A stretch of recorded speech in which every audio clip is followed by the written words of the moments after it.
থেকে দেখছেন এবং শুনছেন সবাইকে স্বাগত জানাচ্ছি আমাদের কেমন আছে বাংলাদেশে ৩০তম পর্বে। আপনারা জানেন প্রতি সপ্তাহে আমরা কথা বলি, বিভিন্ন শ্রেণী পেশার মানুষদের সাথে কথা বলি, জানার চেষ্টা করি বাংলাদেশ কেমন আছে এবং বাংলাদেশের জনগণ কেমন আছে। তারই ধারাবাহিকতায় আজকে আমাদের সাথে উপস্থিত হয়েছেন তিনজন আলোচক। আছেন আমাদের সাথে আবু সাইদ আল মাহমুদ স্বপন ভাই, সাংগঠনিক সম্পাদক বাংলাদেশ আওয়ামী লীগ, উনি একটু পরে জয়েন করবেন।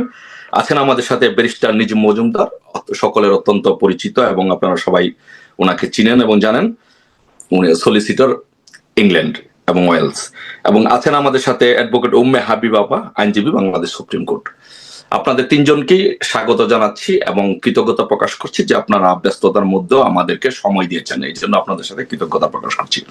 আমি প্রথমেই চলে যেতে চাই আমাদের সকলের পরিচিত জনাব ব্যারিস্টার নিজুম মজুমদারের কাছে।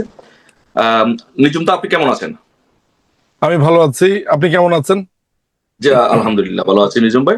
নিজুম ভাই, আপনার কাছে জানতে চাই, আপনি জানেন যে আমাদের এই প্রোগ্রামের নাম কেমন আছে বাংলাদেশ। তো স্বভাবতই আমাদের প্রথম প্রশ্ন আপনার কাছে, আপনি কেমন আছেন, আপনার পরিবার কেমন আছে, বাংলাদেশ কেমন আছে, বাংলাদেশের জনগণ কেমন আছে? অনেক ধন্যবাদ আপনাকে। আমি আমি এই প্রশ্নের জবাবে গত 1 বছর শুধু একটা কথাই বলি, সেটা হচ্ছে আমি বেঁচে আছি। ভালো থাকা সেদিনই সম্ভব হবে বা নিজেকে ভালো বলবো যেদিন এই দখলদার বাংলাদেশকে শত্রুমুক্ত করতে পারবো এবং বাংলাদেশকে একটি স্বাধীন সার্বভৌম রাষ্ট্রতে আমরা বলতে পারবো যে এখন আর দখলদার বাহিনী নেই, এই টোকাই অধ্যুষিত বাংলাদেশ আর নেই। বাংলাদেশ কেমন আছে এই প্রশ্ন যদি উত্তর দিতে হয় আমাকে, তাহলে আমি একটা একটা একদম আজকের একটা খবর দিয়ে আমি আপনাকে বলতে পারি। সেটা হচ্ছে যে আপনি জানেন যে বাংলাদেশের এই অবৈধ দখলদার বাহিনী, যাদের কোনো ধরনের ম্যান্ডেট নাই, তারা আপনার 2টো জাহাজ ক্রয় করছে আমেরিকা থেকে। যেই জাহাজগুলো আপনার তৈরি হয়েছে চায়নাতে, এবং চায়না থেকে আমেরিকা কিনেছে, আমেরিকা থেকে আমরা কিনছি।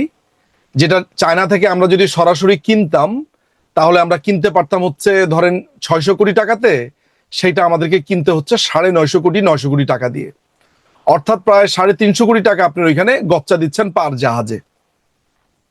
আচ্ছা, এই যে আমি এই গল্পটা আপনাকে বললাম, এই গল্পটা হচ্ছে লুটপাটের গল্প। অর্থাৎ এখনকার বাংলাদেশ রয়েছে লুটপাটের মধ্যে।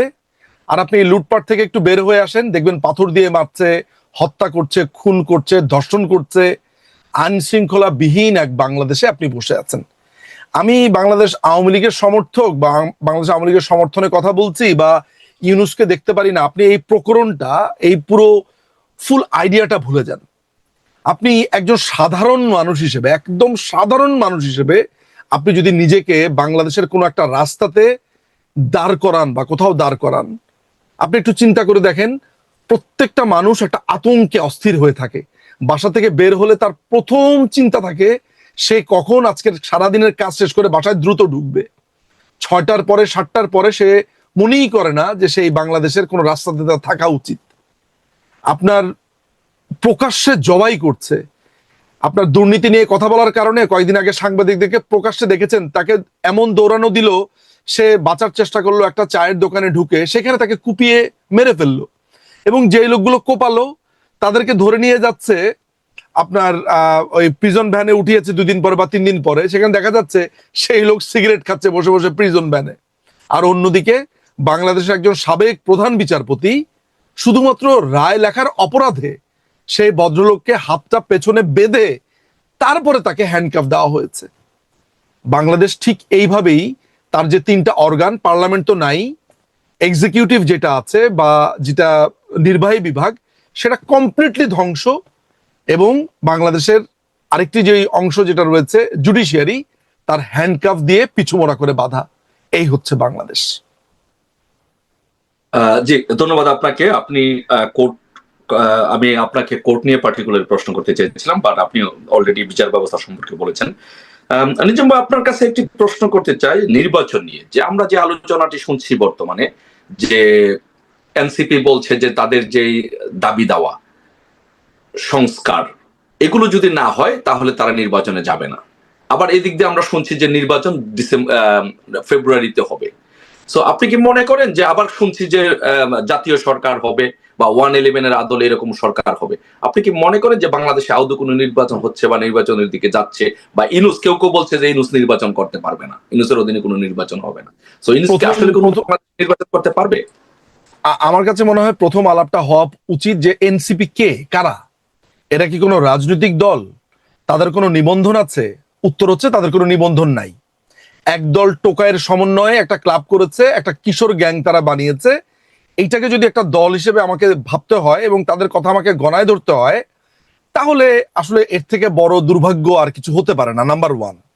সেকেন্ড ব্যাপার হচ্ছে নির্বাচন। নির্বাচন কে করবে?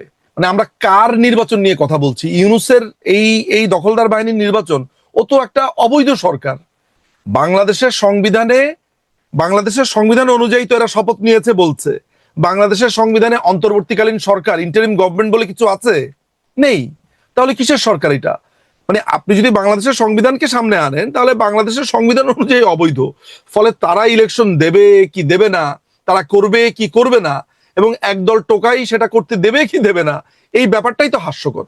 বরঞ্চ যারা বাংলাদেশের রাজনৈতিক দলগুলো আছে, যেমন হচ্ছে বিএনপি বা জাতীয় পার্টি, তাদের এইটা ভাবা দরকার, তাদের এইটা প্রশ্ন করা দরকার যে আমরা যদি এই ইউনূসের অধীনে ইলেকশন করি, বাংলাদেশে এমনও দিন আসবে যে এই ইউনূসের অধীনে ইলেকশনটাই অবৈধ। ফলে পুরো শাসন আমল থেকে শুরু করে পরবর্তীতে যা কিছু হবে, সমস্ত কিছু অবৈধ। সুতরাং প্রথমে এইটা দাবি তোলা দরকার, যেহেতু তত্ত্বাবধায়ক সিস্টেমটা এখন ফেরত এসেছে, নতুন করে তত্ত্বাবধায়ক সরকার গঠিত হতে পারে। সেটা বাংলাদেশের, সেটা হতে হবে খুবই পিসফুললি। সেটা হচ্ছে যে আগের যে সরকার আছে তারা ক্ষমতা হস্তান্তর করবে তত্ত্বাবধায়ক সরকারের কাছে, যদি ওই প্রক্রিয়া হয়। সেই প্রক্রিয়া হওয়ার পরে তত্ত্বাবধায়ক সরকার 3 মাসের মধ্যে ইলেকশন দেবে, দেন আমি আসলে ইলেকশন নিয়ে কথা বলতে পারবো। আর এর মধ্যে ইলেকশন নিয়ে যা লাভ হচ্ছে, ইলেকশন হবে কি হবে না, কালকে নাসির পাটোয়ারি নামে যে ছেলেটা বললো যে ইলেকশন হতে দেবে না, ডিজে অফিস গুড়িয়ে দিতে হবে, এই করবে সেই করবে, এগুলোকে আমি মাস্তানি বক্তব্য ছাড়া, বাংলাদেশে এখন যা চলছে, আপনার 1988-89 সালে এরশাদের আমলে আমরা দেখেছি ফ্রিডম পার্টিকে।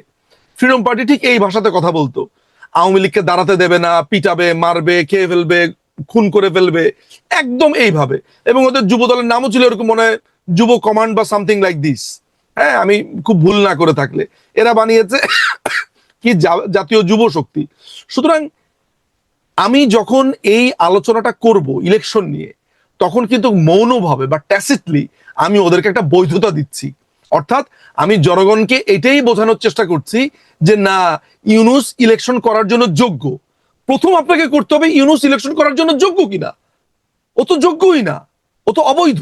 সুতরাং ওর আন্ডারে ইলেকশন প্রশ্নটাই আসবে না। এটা হচ্ছে আমার স্ট্যান্ড, একদম পরিপূর্ণভাবে সংবিধানের আলোকে স্ট্যান্ড। জি নিজুম ভাই, একটি বিষয়, যেহেতু বাংলাদেশে একটি বর্তমানে একটি পরিস্থিতি বিরাজ করছে, সেই জন্য বিভিন্ন আলোচনা হচ্ছে, সেই আলোচনার ভিত্তিতে আমরা আলোচনাটা করতে চাই। যে এই আলোচনাও বাজারে আছে যে ইসলামিক যে দলগুলো আছে, জামাত সহ, তাদেরকে নিয়ে বিএনপি কে ছাড়া একটি এরশাদ সরকারের মতো একটি এরকম ভাবে 8-9 বছর ক্ষমতায় থাকার জন্য একটা প্রচেষ্টা চলছে, জোর করে ক্ষমতায় থাকার জন্য। তো এইদিকে কি বাংলাদেশটা, কি এই আলোচনাটা কি আদৌ কোনো সত্যতা আছে? বাংলাদেশ কি এইদিকে যাচ্ছে? সাউদ্দিন ভাই, আপনি গত 15 বছরে বাংলাদেশ আওয়ামী লীগ সম্পর্কিত যেসব অপপ্রচারগুলো শুনেছেন, এবং 1972 থেকে তো না, যখন আমরা যখন বাংলাদেশ কৃষক শ্রমিক আওয়ামী লীগ যখন গঠিত হলো 1974-এ, এরপর থেকে আপনার 1996 সাল পর্যন্ত, অর্থাৎ একটা দীর্ঘ সময় ধরে যেই আলোচনাগুলো আমাদের সম্পর্কে আপনি আমাদের বিরোধী পার্টিকে করতে দেখেছেন, জাসদ, পরে ফ্রিডম পার্টি, বিএনপি, জামাত, এরা যখন আমাদেরকে করেছে একনায়কতান্ত্রিক, বাকশালী, আমরা গুম করি, খুন, মানে নানান ধরনের অপবাদ তো আপনি দেখেছেন। আজকে আপনি আপনার এই প্রশ্নের উত্তর দিতে গিয়ে আমার বলতে হয় যে আপনি যে আলোচনাটাকে বলছেন যে আলোচনা উঠেছে, সেই কারণে এই যে আলোচনাগুলো তারা করেছে, এক নায়ক, ওয়ান পার্টি স্টেট, এরাই আসলে এমন বাংলাদেশকে করতে চেয়েছে। মনোবিজ্ঞানে এরকম একটা টার্ম আছে, টার্মটা আমি ভুলে গেছি, সেটা হচ্ছে এমন যে আপনাকে আমি যেই অপবাদে দীর্ঘদিন ধরে, ধরা যাক সালাউদ্দিন ভাই, আপনাকে আমি নানান ধরনের অপবাদ দিচ্ছি যে আপনি এক নায়কতন্ত্রী, বাক স্বাধীনতা হরণ করছেন। মনোবিজ্ঞানের টার্মটা হচ্ছে এমন যে মূলত আমি আসলে এমন, আমি যেরকম সেই অনুযায়ী আপনাকে আমি ক্যারেক্টারাইজ করছি, বুঝতে পারছেন? অর্থাৎ আমি আসলে বাক স্বাধীনতা হরণ করতে চাই, আমি আসলে বাংলাদেশকে ওয়ান পার্টি স্টেট বানাতে চাই, আমি বাংলাদেশে গুম খুন করতে চাই, আমি বাংলাদেশের কোনো পলিটিক্যাল পার্টিকে দাঁড়াতে দিতে চাই না। এই যে মানে আমি চাই না, নিজের চিন্তা ভাবনাটাকে বারবার বলা। এক্স্যাক্টলি এই তো আপনি ধরতে পেরেছেন। অর্থাৎ আমার চিন্তাকে আপনার মধ্যে দিয়ে বারবার বলছি আপনি এমন, আপনি এমন, আপনি এমন, কিন্তু মূলত আমি এমন। তো আপনি এখন লক্ষ্য করছেন যে বাংলাদেশে গণমাধ্যমকে শেষ করে ফেলা হয়েছে, জুডিশিয়ারিকে শেষ করে ফেলা হয়েছে, এক্সিকিউটিভকে শেষ করে ফেলা হয়েছে, পার্লামেন্টের তো কোনো চিহ্নই নাই। পলিটিশিয়ানদেরকে বলা হচ্ছে যে we will make politics difficult, এটাও তারা বলছে। একটা দল যার কোনো নিবন্ধন নাই সে বলছে ইলেকশন হতে পারবে না। তারা কারা? কোত্থেকে এলো এরা? সুতরাং এই জিনিসটাই তারা করতে চেয়েছে। তারা বলেছে বাংলাদেশ 2.0। তো বাংলাদেশ 2.0 চিত্রটা কি এইটা? আপনি দেখেন প্রকাশ্যে যাকে তাকে খুন করছে, কেউ একটা দাবি জানাচ্ছে, তাকে বলছে যে আপনি আওয়ামী লীগ ফ্যাসিস্ট। আপনি সংবিধানকে ডাকছে হাসিনার সংবিধান। আচ্ছা, হাসিনার সংবিধান কি জিনিস ভাই? বা এই আপনার আওয়ামী লীগের সংবিধান কি জিনিস? গত 54 বছর ধরে কত পলিটিক্যাল পার্টি এলো গেল ক্ষমতাতে, বিএনপি আসলো না, জাতীয় পার্টি আসলো না, এমনকি খোদ জিয়াউর রহমান আসলো না, এই সংবিধানটাই তো মেনেছে। তাহলে কাকে বলছে হাসিনার সংবিধান বা আওয়ামী লীগের সংবিধান? সুতরাং ওরা যেই কথাটা বলছে সেটা হচ্ছে ওরা একটা ওয়ান পার্টি স্টেট চায়। আমি আপনাকে পরিষ্কার করে সামারি বলে দিচ্ছি, সেটা হচ্ছে বর্তমানে এই অবৈধ সরকার ক্ষমতায় এসেছে আমেরিকার মাধ্যমে।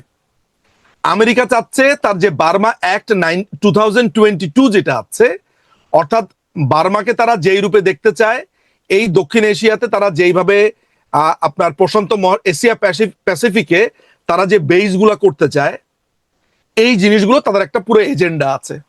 এই এজেন্ডা তারা আওয়ামী লীগকে দিয়ে করতে পারেনি, বিএনপির সাথে এক ধরনের আলোচনাতে তারা গেছে।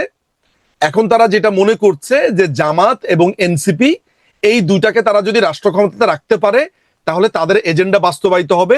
পরবর্তী সময় এই দুইটাকে তারা ভবিষ্যতে ওই যে বিন লাদেনকে আমেরিকা যেরকম ক্রিয়েট করেছিল সোভিয়েতের এগেনস্টে, ভবিষ্যতে তারা এদেরকে ছুঁড়ে ফেলে দিবে। এই হচ্ছে এটা, this is American agenda. American high commission থেকে নির্ধারিত হচ্ছে কে প্রধানমন্ত্রী হবে, আমেরিকান হাই কমিশন থেকে নির্ধারিত হচ্ছে বাংলাদেশের রাজনীতি কোন পথে যাবে, আওয়ামী লীগ রাজনীতি করতে পারবে কি পারবে না। আমাদের কাছে স্পষ্ট এসব ব্যাপারে তথ্য আছে। আপনার কি ধারণা যে আমাদের কোনো সোর্স নেই? আমরা প্রত্যেকটা সময় কি হচ্ছে এগুলো আমরা জানি।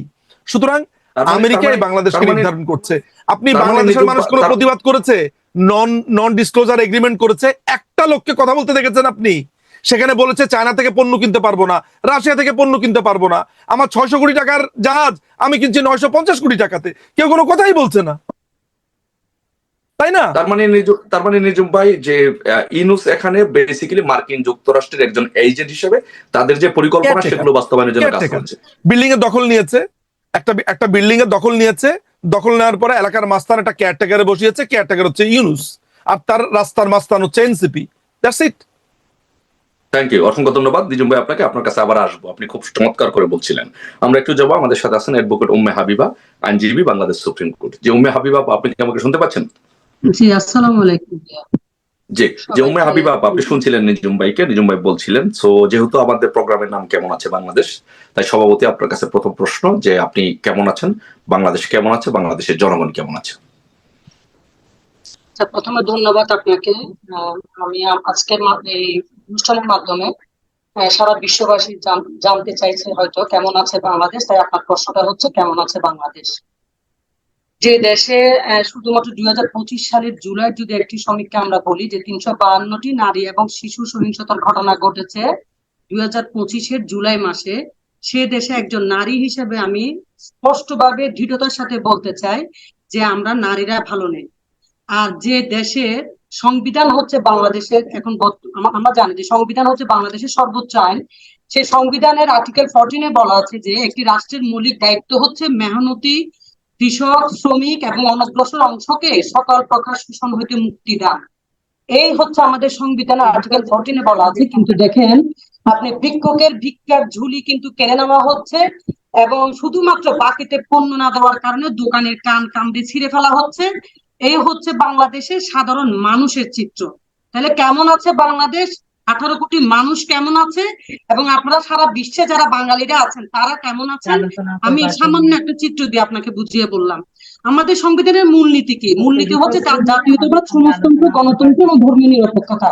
কিন্তু আপনি দেখেন, আমরা দেখছি এখানে যে একটু আগে নিঝুম ভাই স্পষ্টভাবে সুন্দরভাবে উনি ব্যাখ্যা করেছেন যে একটি দেশ চলে তিনটি অর্গান দিয়ে, একটি হচ্ছে বিচার, একটি হচ্ছে এক্সিকিউটিভ এবং আরেকটি বিচার বিভাগ, আমাদের নির্বাহী বিভাগ। এবং আমাদের যে বিচার বিভাগ, নির্বাহী বিভাগের কার্যক্রমে যদি আমি দেখি, আইন বিভাগ তো নাই, সেখানে আপনি দেখেন নির্বাহী বিভাগ নামে যারা দেশটাকে দখল করে, ডাকাতি একটা বাহিনী নিয়ে যারা দেশটাকে দখল করলো, তারা কিন্তু দেখেন এমন ভাবে দখল করলো, তারা কিন্তু পাথর পর্যন্ত চুরি করে খাচ্ছে। এবং তারা তারা এমন ভাবে ডাকাতি করার জন্য বসেছে, দেশটাকে টুকরো টুকরো করে বিদেশের মাটিতে ওই যে আমেরিকার এজেন্ডা বাস্তবায়ন করার জন্য, একটু আগে মজুমদার ভাই সুন্দরভাবে বলেছেন, এই যে এজেন্ডা বাস্তবায়ন করার জন্য যে যারা দায়িত্ব নিয়ে বসেছে, তো তাদের হাতে বাংলাদেশ কতটুকু নিরাপদ, তাদের হাতে আমরা বাঙালি জাতি কতটুকু নিরাপদ, এবং তাদের হাতে নারী শিশু, যে বাংলাদেশের অর্ধেকের বেশি, অর্ধেক কিন্তু নারী, যদি আমি একদম স্পষ্ট সমীক্ষাটা নাও বলি, সেখানে আমরা নারীরা কতটুকু নিরাপদ, সেখানে বিভিন্ন পেশার মানুষেরা, যেখানে সাংবাদিক খুন হচ্ছে, যেখানে আইনজীবী তার আইন পেশা সে সঠিকভাবে কার্যক্রম চালাতে পারছে না, যেখানে একজন প্রধান বিচারপতি, যিনি হচ্ছেন বাংলাদেশ সুপ্রিম কোর্টের প্রধান এবং সর্বোচ্চ বিচারপতি, দেশের সংকটময় মুহূর্তে যিনি কিন্তু একজন দেশের প্রধান নির্বাহী হিসেবে দায়িত্ব পালন করেন, তাকে যখন হাত করা পরিয়ে তাকে কোর্টে হাজির করা হয় এবং তার জামিন শুনানিতে যখন হট্টগোল শুরু হয়, সেটা স্টপ করে পরবর্তীতে তারিখ নির্ধারণ করা হয়, সেখানে আপনি স্পষ্টভাবে আপনি প্রতীয়মান হয় যে বাংলাদেশের একটি বিচার বিভাগের চিত্র। এবং আপনি বিচার পাবেন কার কাছে? বিচার বিভাগের কাছে তো আপনি বিচার নিয়ে যাবেন। এখন আইন ভঙ্গকারী যে যারা আছেন, তাদের বিচার যেহেতু হচ্ছে না, তাহলে বাংলাদেশে কিভাবে রুলস অফ ল কায়েম এস্টাবলিশ হবে, এবং দেশে কিভাবে আইনের শাসন প্রতিষ্ঠিত হবে, এবং কার কাছে যাবে মানুষ? যারা মরছে, যার যে মা তার চোখের সামনে দেখছে তার সন্তানকে মেরে ফেলা হয়েছে, সে বিচার পাচ্ছে না, এবং সে মুখ বুজে কান্না করছে, এবং সে বলছে আমি আগে ভালো ছিলাম। তিনি একজন নয়, সারা বাঙালির এখন গুটি কয়েক ডাকাত বাহিনীর মানুষ ছাড়া সবাই বলছে যে কেমন আছে বাংলাদেশ, আমরা আগে ভালো ছিলাম। এখন আমরা এমন একটা দেশে বসবাস করছি, যে দেশে কোনো স্বাধীন সার্বভৌম রাষ্ট্র আমরা যদিও বা বিশ্বাস করি, যেখানে অর্থনৈতিক এবং সামাজিক অধিকার ফিরে পাওয়ার কোনো লক্ষণ নাই, যেখানে আপনি অর্থনৈতিকভাবে আপনাকে ভঙ্গুর করে ফেলা হচ্ছে, যেখানে সামাজিক ভাবে আপনার নিরাপত্তাহীনতায় আপনি আছেন, যেখানে একজন মানুষ ঘর থেকে বের হয়ে নিরাপদে ঘরে ঢুকবে সে নিশ্চয়তা তার পরিবারের কাছে নাই। এই হচ্ছে আমার বাংলাদেশ। এখন আমরা বিচার চাইবো কার কাছে? আমরা প্রশাসনের কাছে বিচার চাইবো, আমরা বিচার বিভাগের কাছে বিচার চাইবো, কিন্তু প্রশাসনকে আমাকে বিচার দিচ্ছে? আপনারা দেখেন প্রশাসন কি বলছে, আপনারা বিভিন্ন তথ্য যদি আপনারা দেখেন, আজকে একটা লেটেস্ট নিউজ আমি বলতে চাই, সেটা হচ্ছে যে বঙ্গবন্ধুর মোরাল ভেঙে, যে বঙ্গবন্ধু ধানমন্ডি 32-কে বুলডোজার দিয়ে ভেঙে তারা নাটক করে সারা বাংলাদেশকে দেখিয়ে দিয়েছে যে বাংলাদেশ আওয়ামী লীগের কোনো অস্তিত্ব থাকবে না। সে আজকে 13ই আগস্টের একটি নিয়োগ কালবেলা, যে বঙ্গবন্ধুর নাম বাদ পড়লো, ভাস্কর্যে বরাদ্দ 7 কোটি টাকা, ডাকাত বাহিনীর একটা চিত্র, আজকের চিত্র আপনাকে আমি দেখালাম।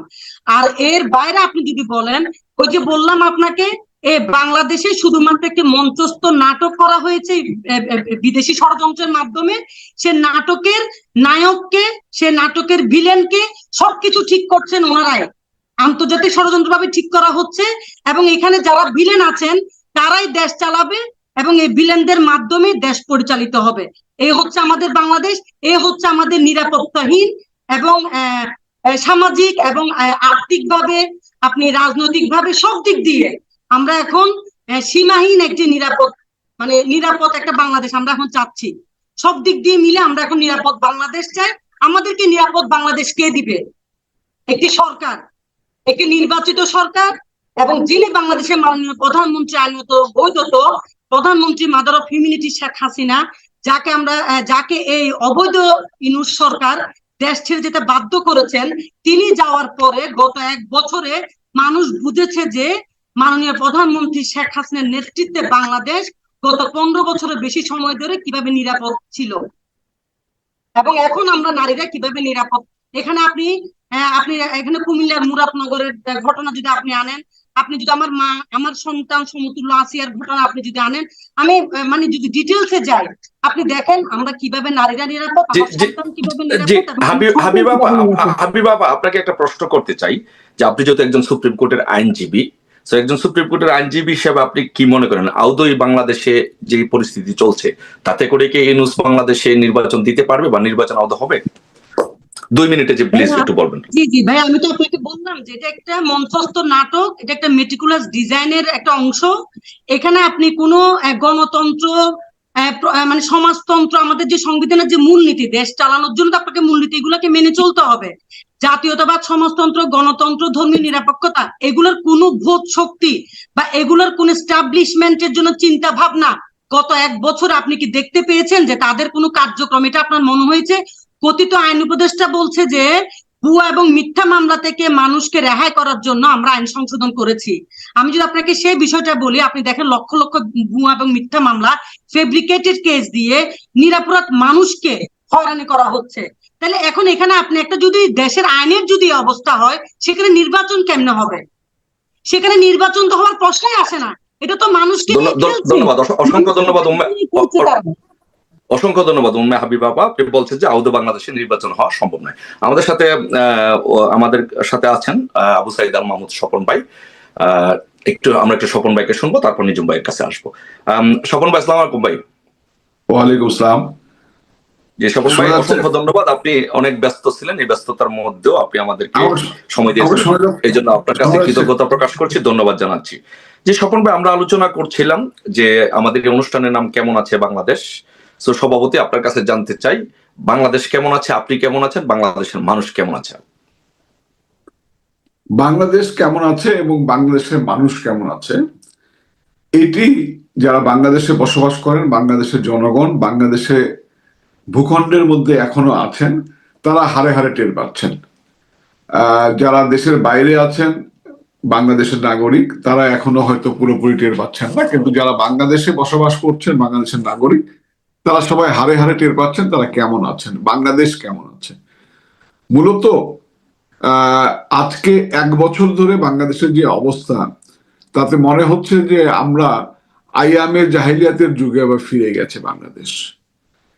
আমরা শুনেছিলাম যে আলিবাবা 40 চোরের একটা গল্প শুনেছিলাম, 40 চোরের কাহিনী। এখন আর 40 চোর নাই, এখন ইউনূস বাবা 4000 ডাকাত, এখন আর চোরের হিসাব নাই। বাংলাদেশে ইউনূস বাবা এবং 4000 ডাকাত পড়েছে। সর্বত্র ডাকাতি চলছে, নির্লজ্জভাবে ডাকাতি, কোথাও চুরির কোনো হিসাব নাই। সেই ডাকাতি রাষ্ট্রীয় সম্পদ, সেই ডাকাতি জনগণের সম্পদ। রাস্তাঘাটে জোর করে জনগণের কাছ থেকে চাঁদা আদায় করা, ছিনতাই করা, ব্যবসায়ীদের কাছে টাকা আদায় করা, এটা তো এখন অহরহ ঘটনা। এটা বাংলাদেশের জনগণ হারে হারে টের পাচ্ছে যে কোন ডাকাতের পাল্লায় বাংলাদেশ পড়েছে। আমরা শুনেছি যে আমাদের পূর্বপুরুষদের কাছে অনেক গল্প শুনেছি যে ব্রিটিশ আমলে আমাদের উপর অনেক ধরনের অত্যাচার হয়েছে, নির্যাতন হয়েছে, শোষণ হয়েছে। পাকিস্তান আমলে আমাদের উপর অত্যাচার হয়েছে, নির্যাতন হয়েছে, শোষণ হয়েছে। এবং ব্রিটিশরা 1757 সালে বাংলা, বিহার, উড়িষ্যা দখল করবার পূর্বেও অনেক সময় অবাঙালি, বাংলাদেশের মানে বাংলা ভূখণ্ডের মানুষ নয় এমন অনেকের দ্বারাই আমরা শাসিত হয়েছি। সেই মোগল আমলেও আমরা শাসিত হয়েছি অন্য জাতি দ্বারা।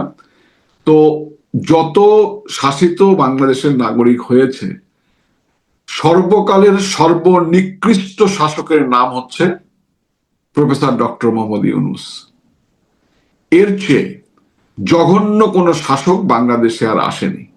সেটি আপনি রাষ্ট্রীয় সম্পদ লুটপাটের কথা বলেন, জনগণের বাক স্বাধীনতার কথা বলেন, জনগণের মত প্রকাশের স্বাধীনতার কথা বলেন, আইনের আশ্রয় গ্রহণের কথা বলেন, আইনের কাছে জনগণ ন্যায্য অধিকার পাওয়ার কথা বলেন, সর্বদিক দিয়ে সবচেয়ে নিকৃষ্ট শাসকের নাম, নিকৃষ্ট আমলের নাম হচ্ছে এই ইউনূস বাবার আমল।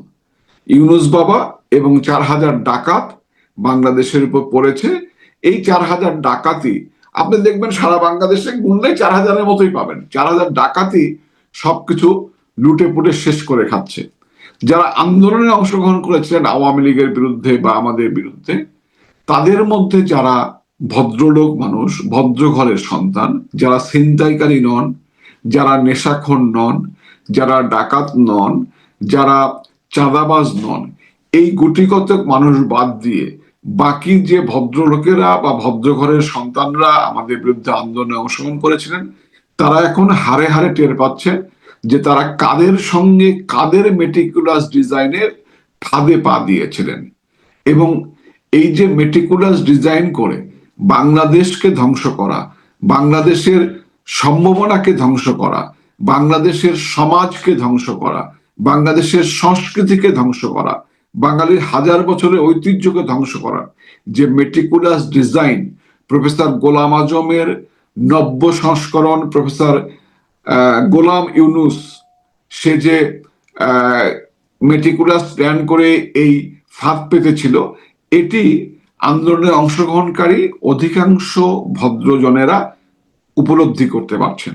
হয়তো অনেকেই লজ্জায়, ক্ষোভে, অভিমানে অথবা এক ধরনের গ্লানির কারণে হয়তো পাবলিকলি স্বীকার করেন না, কিন্তু প্রত্যেকটি মানুষের নিজের বিবেক আছে।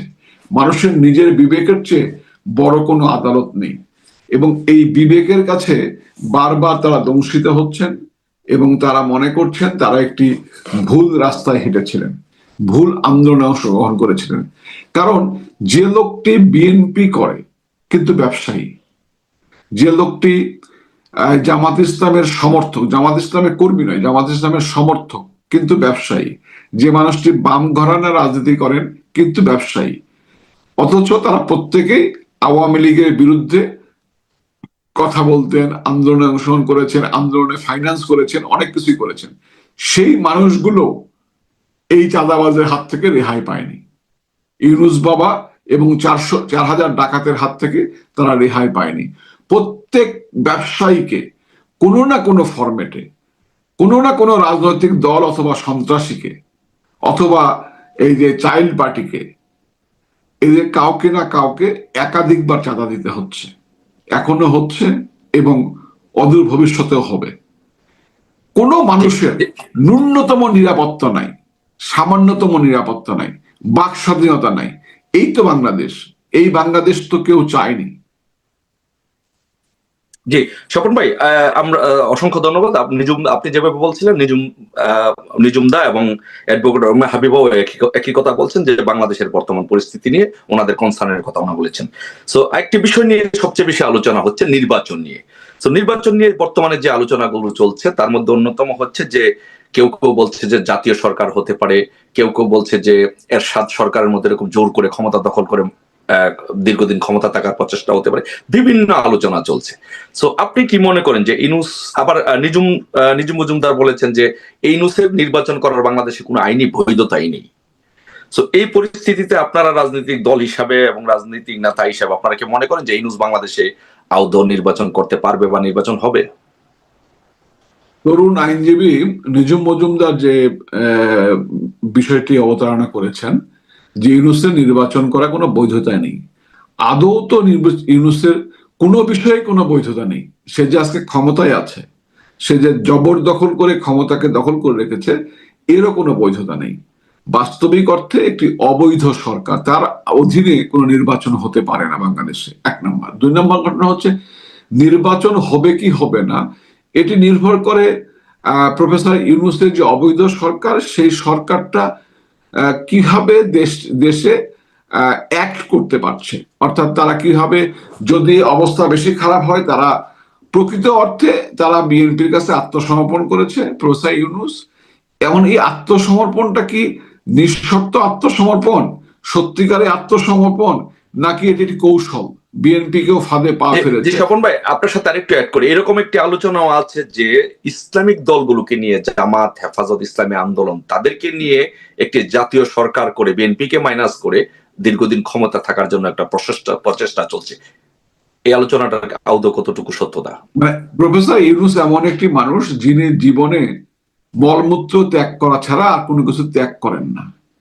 ত্যাগ করা তার কোনো ইতিহাস নেই, এবং তিনি কখনো জাকাত দিয়েছেন, কখনো ভিক্ষা দিয়েছেন কাউকে, কখনো তার নিজের পকেটের টাকা দিয়ে ত্রাণ দিয়েছেন, বা তার প্রতিষ্ঠানের টাকা দিয়ে ত্রাণ দিয়েছেন, দান খয়রাত করেছেন বন্যা, দুর্যোগ, মহামারী, প্লাবনে, এমন কোনো ইতিহাস নেই। এমনকি কয়েকদিন আগে মাইলস্টোন স্কুল অ্যান্ড কলেজে যখন বিমান বিধ্বস্ত হলো, তখন লাশ উদ্ধারের আগেই, শিশুদের উদ্ধারের আগেই তিনি জাকাত চেয়ে বসে থাকলেন। তো এই মানুষটি কখনো ত্যাগ করতে পারেন না। অতএব ক্ষমতা ত্যাগ করার কোনো ইচ্ছা তার নেই। ক্ষমতায় দীর্ঘায়িত করার ইচ্ছাটাই তার মূল ইচ্ছা। এখন বিএনপি ফাঁদে পা দিয়েছে কিনা এটি দেখার বিষয়। এই জন্য অপেক্ষা করতে হবে কিছুদিন, যে আলটিমেটলি তিনি বিএনপিকে ক্ষমতা হস্তান্তর করবেন কিনা একটা নির্বাচনের নাটকের মধ্য দিয়ে, এবং বিএনপিকে তিনি তার রক্ষা কবচ হিসাবে, তার পাহারাদার হিসাবে ব্যবহার করতে পারবেন কিনা, এই বিষয়টির জন্য আমাদের আর কিছুদিন অপেক্ষা করতে হবে। কিন্তু বাস্তবতা হচ্ছে, আমার যেটি বক্তব্য সেটি হচ্ছে যে যেভাবেই হোক প্রতিদিনই মানুষ খুন হচ্ছে, প্রতিদিনই বাংলাদেশের সম্ভাবনা খুন হচ্ছে, প্রতিদিনই নারী নির্যাতিত হচ্ছে, প্রতিদিনই শিশু নির্যাতন হচ্ছে, প্রতিদিনই বাংলাদেশ এক পা করে পিছিয়ে পড়ছে। বাংলাদেশের সমস্ত সম্ভাবনাকে, বাংলাদেশের সমস্ত অস্তিত্বকে ধ্বংস করবার চক্রান্ত চলছে। এই অবস্থা থেকে ইউনূস যত তাড়াতাড়ি বিদায় নেবে, বাংলাদেশের জন্য, বাংলাদেশের জনগণের জন্য তত মঙ্গল হবে। আমি জনগণের প্রতি জি, অসংখ্য ধন্যবাদ স্বপন ভাই। আশা করি আপনাদের ডাকে সাড়া দিয়ে আপনাদের কথা শুনে দেশের জনগণও বুঝবে। তো ইউনূসকে বিদায়ের জন্য আসলে সকলে একইভাবে একই সমস্বরে কথা বলবে এবং ইউনূসের বিদায় হবে, বাংলাদেশ রক্ষা পাবে। আমরা একটু যাব আমাদের আলোচক জনাব ব্যারিস্টার নিজুম মজুমদারের কাছে। নিজুম ভাই,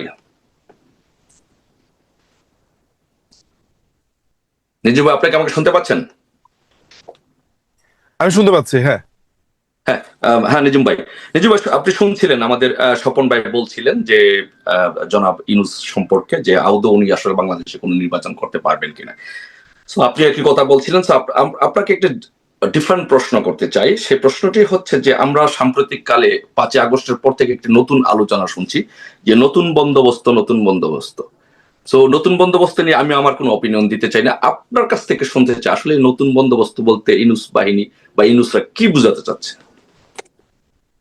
এই মানে বন্দোবস্ত, তারপরে বয়ান, তারপরে হচ্ছে আপনি কিছু নতুন নতুন শব্দ বাংলাদেশের দায় ও দরদ, আপনি এইসব শব্দগুলো ইদানিং শুনতে পাচ্ছেন না? যে দায় ও দরদের বাংলাদেশ, বন্দোবস্ত, তারপরে বয়ান, এই শব্দগুলো আমদানি হয়েছে আপনার চাইনিজ বামদের কাছ থেকে, বুঝতে পেরেছেন? এগুলো ফরদ মাজারের আবিষ্কৃত শব্দ। আমি দীর্ঘদিন তার লেখালেখির সাথে পরিচিত, তার বইপত্রের সাথে পরিচিত, এইসব শব্দগুলো আমি সেখানে দেখেছি।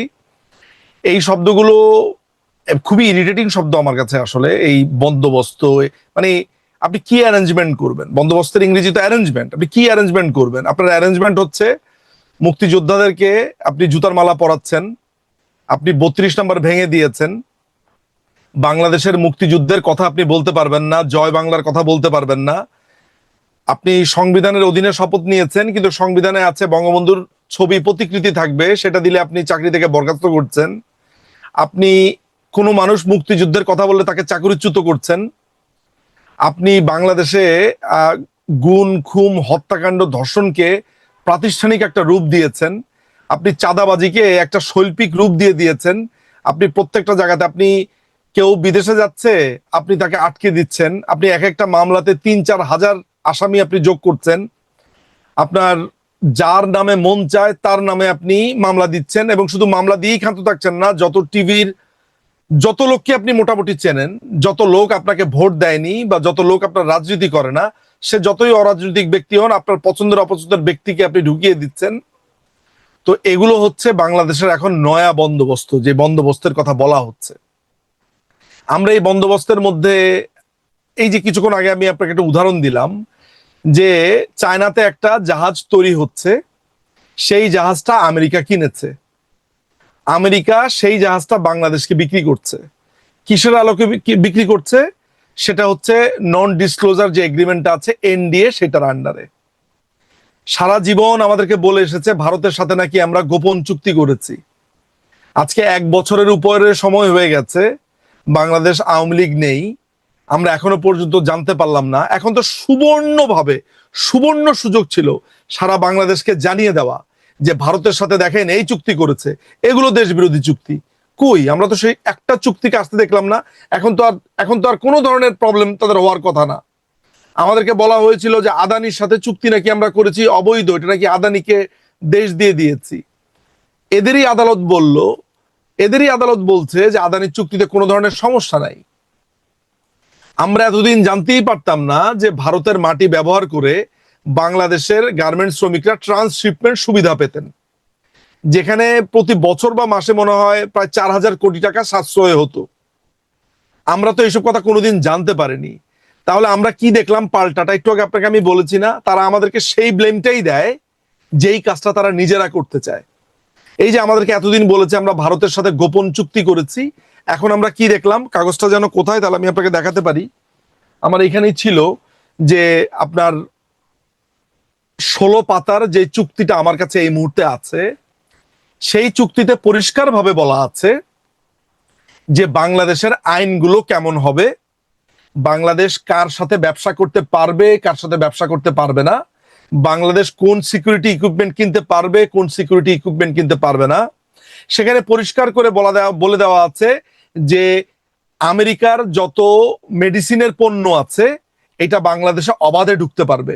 আপনি জানেন যে বাংলাদেশের বিভিন্ন ওষুধ তৈরি হয়, সারা পৃথিবীতে রপ্তানি হয়। আপনি বুঝতে পারছেন যে অবাধে এইসব ফার্মাসিউটিক্যালস লাইসেন্স যদি পেয়ে যায়, তাহলে উচ্চ মূল্যে বাংলাদেশে ওষুধ ঢুকবে। আমরা যে স্বল্প মূল্যে ওষুধ খেতে পারতাম, সেই বাজারটা আমেরিকান বাজারে পরিণত হবে। আজকে জাহাজ কিনেছে, চায়না থেকে জাহাজ কিনে এনে আমেরিকাতে নিয়েছে, আমেরিকা থেকে আমরা কিনেছি। কেন ভাই ভাত আমি এইভাবে খাবো? আমি তো ডাইরেক্ট চায়নার থেকে কিনতে পারি, আমি তো চায়না থেকে সামরিক সরঞ্জাম কিনি। আমি যে জাহাজ কিনতে পারি 600 কোটি টাকা দিয়ে, আমি সেটা 950 কোটি টাকা দিয়ে কিনছি কেন? সেই টাকা তো বাংলাদেশের জনগণের। মাইলস্টোনে আমি হাত পাচ্ছি, আমি অ্যাকাউন্ট নাম্বার দিয়ে দিচ্ছি যে আমাকে সাহায্য করেন, আর ওইদিকে আমি 350 কোটি টাকা 700 কোটি টাকা এক্সট্রা দিয়ে আমি জাহাজ কিনছি। কেন কিনছি ভাই আমি? আর আমেরিকার সাথে গোপন চুক্তি কেন হবে? তো বাংলাদেশের যারা তেল গ্যাস খনিজ সম্পদ রক্ষা করার জন্য কিছু হলেই এই আনু মোহাম্মদের নেতৃত্বে আপনার লং মার্চ শুরু করতো, তারা আজকে কোথায়? আমি একটা কথা বারবার বলি যে বাংলাদেশের জনগণ কি একটা অদ্ভুত কারণে, আমি জানি না, মানে আমি না এই মেন্টালিটিটা বা এই সাইকোলজিটা আমি আসলেই বুঝতে পারি না যে এই মানুষগুলো আওয়ামী লীগের সময় এত সরব হয়েছে, এখন তারা সরব হচ্ছে না কেন? কোথায় কোথায়? এই যে কালকে আমি দেখলাম এই যে চরমোনাই নিজম ভাই, আপনার এই কথাটার সাথে একটু আমি অ্যাড করি, তারা কি ভয়ে কথা বলছে না যে কথা বললে তাদেরকে গ্রেফতার করা হবে? হয়তো এখন তো ভয়ে বটেই, কিন্তু আমার কাছে একটা অদ্ভুত টেন্ডেন্সি মনে হয় যে আওয়ামী লীগ মনে হয় পাঞ্চিং ব্যাগ হিসেবে একটা অসাধারণ ব্যাগ। আমি আপনাকে একটা উদাহরণ দেই ভাই, সেটা হচ্ছে মানে ইন্টারেস্টিং একটা উদাহরণ। 15ই আগস্ট চলে এসেছে। 1975 সালের 15ই আগস্ট তারা 20শে আগস্টে ইনডেমনিটি অধ্যাদেশ দিল, 20শে সেপ্টেম্বর দিল তারা ইনডেমনিটি অধ্যাদেশ। ইনডেমনিটি অধ্যাদেশ দিয়ে বলল যে বঙ্গবন্ধু হত্যাকাণ্ডের বিচার করা যাবে না। আমি বুঝলাম না, 1996 সালে এসে বাংলাদেশ আওয়ামী লীগ জাতীয় সংসদে এটাকে আপনার রিপিল করলো। আলটিমেটলি আমাদের কিন্তু এটার দরকারই ছিল না রিপিল করার, এটা ভয়েড অ্যাব ইনিশিও, আইনের ভাষাতে শুরুতেই বাতিল। এটা একটা ল্যাটিন টার্ম, এটাকে বলে ভয়েড অ্যাব ইনিশিও, অর্থাৎ শুরুতেই বাতিল। কে বলেছে শুরুতেই বাতিল? অ্যাপিলেট ডিভিশনে যাওয়ার পরে, হাইকোর্টে যাওয়ার পরে হাইকোর্টের লয়ার বিচারপতিরা বলেছে, যদিও অ্যাপিলেট ডিভিশন এটা নিয়ে একটু উষ্মা প্রকাশ করেছিল। তার মানে কি, বাংলাদেশ আওয়ামী লীগ একটা স্বচ্ছতা চেয়েছে, ঠিক আছে, এটা ভয়েড অ্যাব ইনিশিও হলেও আমরা জনগণের জন্য এটা পার্লামেন্টে বাতিল করে দেখালাম। আচ্ছা, ভালো কথা। এই বাতিল করার পরে আপনার খুনি ফারুকের মা মাহমুদা খাতুন আর সুলতান শাহরিয়ার রশিদের ওয়াইফ, তারা দুজন রিট পিটিশন করলো। সেই রিট পিটিশন শুনানি হলো, সেই রিট পিটিশনের শুনানি হাইকোর্টে হলো, অ্যাপিলেট ডিভিশনে হলো। 1 মাস বিচার কাজ বন্ধ ছিল। বিচারপতিরা বিব্রত অনুভূতি করলো, শুনবে না, সেই হিয়ারিং শুনবে না। বাংলাদেশ আওয়ামী লীগ নিয়মতান্ত্রিক উপায়ে গেল। অথচ বাংলাদেশ আওয়ামী লীগ চাইলে 1 মাস থেকে আমি যদি ওই সময় ওই মন্ত্রণালয়ে থাকতাম, উইদিন 30 ডেজের ভিতরে এই বিচার সম্ভব। রাত দিন বিচারপতিকে আপনার এক করে বিচার করা সম্ভব। আমি স্পেশাল আদালত হবে, স্পেশাল বিচারপতি থাকে, 24 ঘন্টা বিচার চলতে থাকবে, 24 আওয়ার্স শিফটে শিফটে বিচার হবে। কিন্তু বাংলাদেশ আওয়ামী লীগ কি করলো? আইনকে শ্রদ্ধা করলো, এই যে বাংলাদেশ আইনকে শ্রদ্ধা করে, এই যে বাংলাদেশ খুনিদেরকেও আপিল করার সুযোগ দেয়, এইটাকে আমাদের দুর্বলতা হিসেবে মনে করলো তারা মনে করলো এ তো দেখি একটা মজার জিনিস, এরে মারে, এরে পুরা পুরা ফ্যামিলি শুদ্ধ মেরে ফেলেছে, এ দেখি নিয়মতান্ত্রিক। মানে বাংলাদেশের মানুষ হচ্ছে শক্তের ভক্ত, নরমের জম, একটা অংশ। তো বাংলাদেশ আওয়ামী লীগ বরাবরই একটা পাঞ্চিং ব্যাগ হয়েছে, যাই রাস্তা দিয়ে হাঁটতে যাই একটা ঘুষি মেরা দেয় আওয়ামী লীগকে। মানে আমার কিছু হলেই আওয়ামী লীগ, রক্ষী বাহিনী, বাকশাল, এগুলো নিয়ে আজীবন আমি মিথ্যাচার শুনেছি। আপনি আজকে একটা জরিপ চালান, কাউকে জিজ্ঞেস করেন এই বাকশালের গঠনতন্ত্র জানেন? ও বাকশাল ঠিক মতো বলতেই পারবে না বাকশাল মানে কি, বাকশালের শব্দই বলতে পারবে না। সেদিন দেখি এই ইউনুসের যে চেলারা আছে, এরা বঙ্গবন্ধুর প্রতিকৃতিতে অসম্মান করছে। তো সেখানে লেখা আছে বাকশালের বানান BAKSHAL। ওইটা দেখে আমি অনেকক্ষণ হাসলাম। ওই যে শব্দটা উচ্চারণ করছে বাকশাল, ও জানেই না বাকশাল উচ্চারণটার সাথে এইচ শব্দটাই নাই। অর্থাৎ ও জানেই না বাকশালের পুরা ঘটনাটা কি।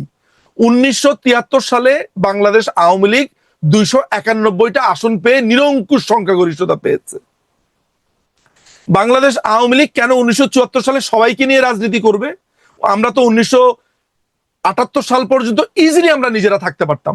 এই যে বাংলাদেশ আওয়ামী লীগ এইভাবে প্রত্যেককে নিয়ে দেশ চালাতে চেয়েছে, প্রত্যেকবার আমাকে গ্রেনেড মারা হয়েছে, আমার নেত্রী গিয়ে খালেদা জিয়াকে ফোন দিয়েছে, কোকোকে দেখতে গেছে।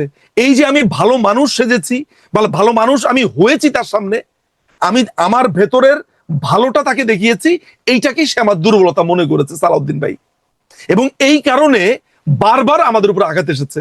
আপনি কোনোদিন শুনেছেন আমাদের নেত্রীর উপরে 21 বার অ্যাসাসিনেশন হামলা হয়েছে? কই, খালেদা জিয়ার এগেনস্টে তো কোনোদিন এটা শুনিনি আমি। আমাদের নেত্রীর উপরেই কেন হয়েছে? এইবার নিয়ে হলো 22 বার, এই 5ই আগস্টে এটা নিয়ে হলো 22 বার। তো 22 বার একটা মানুষের উপর হামলা হয়েছে। আমাদের জাতির জনক বঙ্গবন্ধুকে পুরো পরিবার শুদ্ধ তারা খুন করেছে। তো আলটিমেটলি এন্ড অফ দ্য ডেতে এই ঘটনাগুলো আমাদের সময় যদি ঘটতো, আমরা যদি আজকে আমেরিকার সাথে এনডিএ চুক্তি করতাম, আপনার পিঠের চামড়া থাকতো? এই আনু মোহাম্মদকে দেখতেন, মোটা ফ্রেমের একটা চশমা পরে হ্যাঁ হ্যাঁ হ্যাঁ হ্যাঁ করে পায়ে পুরাভাবে সে তার দলবল নিয়ে ওই আপনার মায়ে খাদানো, বাপে খাদানো, দাঁত মাজানা এই বাম দলগুলোকে একটু শেষ করি এদেরকে নিয়ে বের হতো, এই চাইনিজ বামদেরকে নিয়ে বের হতো। এখন কোথায়? এখন জোনায়েদ সাকি কোথায়? এখন আপনার আনু মোহাম্মদ কোথায়? এখন যে শিক্ষক নেটওয়ার্কটা কোথায়? এই যে বড় বড় এত 3 হাত লম্বা টিপ দিয়ে যেগুলো বেরোতো, সেগুলো এখন কোথায়? সেই বাম দলগুলো কোথায় যেগুলা বছরের পর বছর গোসল করে নেই? এরা কোথায় এখন? এদের আপনি কোনো অস্তিত্বই পাবেন না। শুধুমাত্র বাংলাদেশ আওয়ামী লীগ তাদের চক্ষুশূল।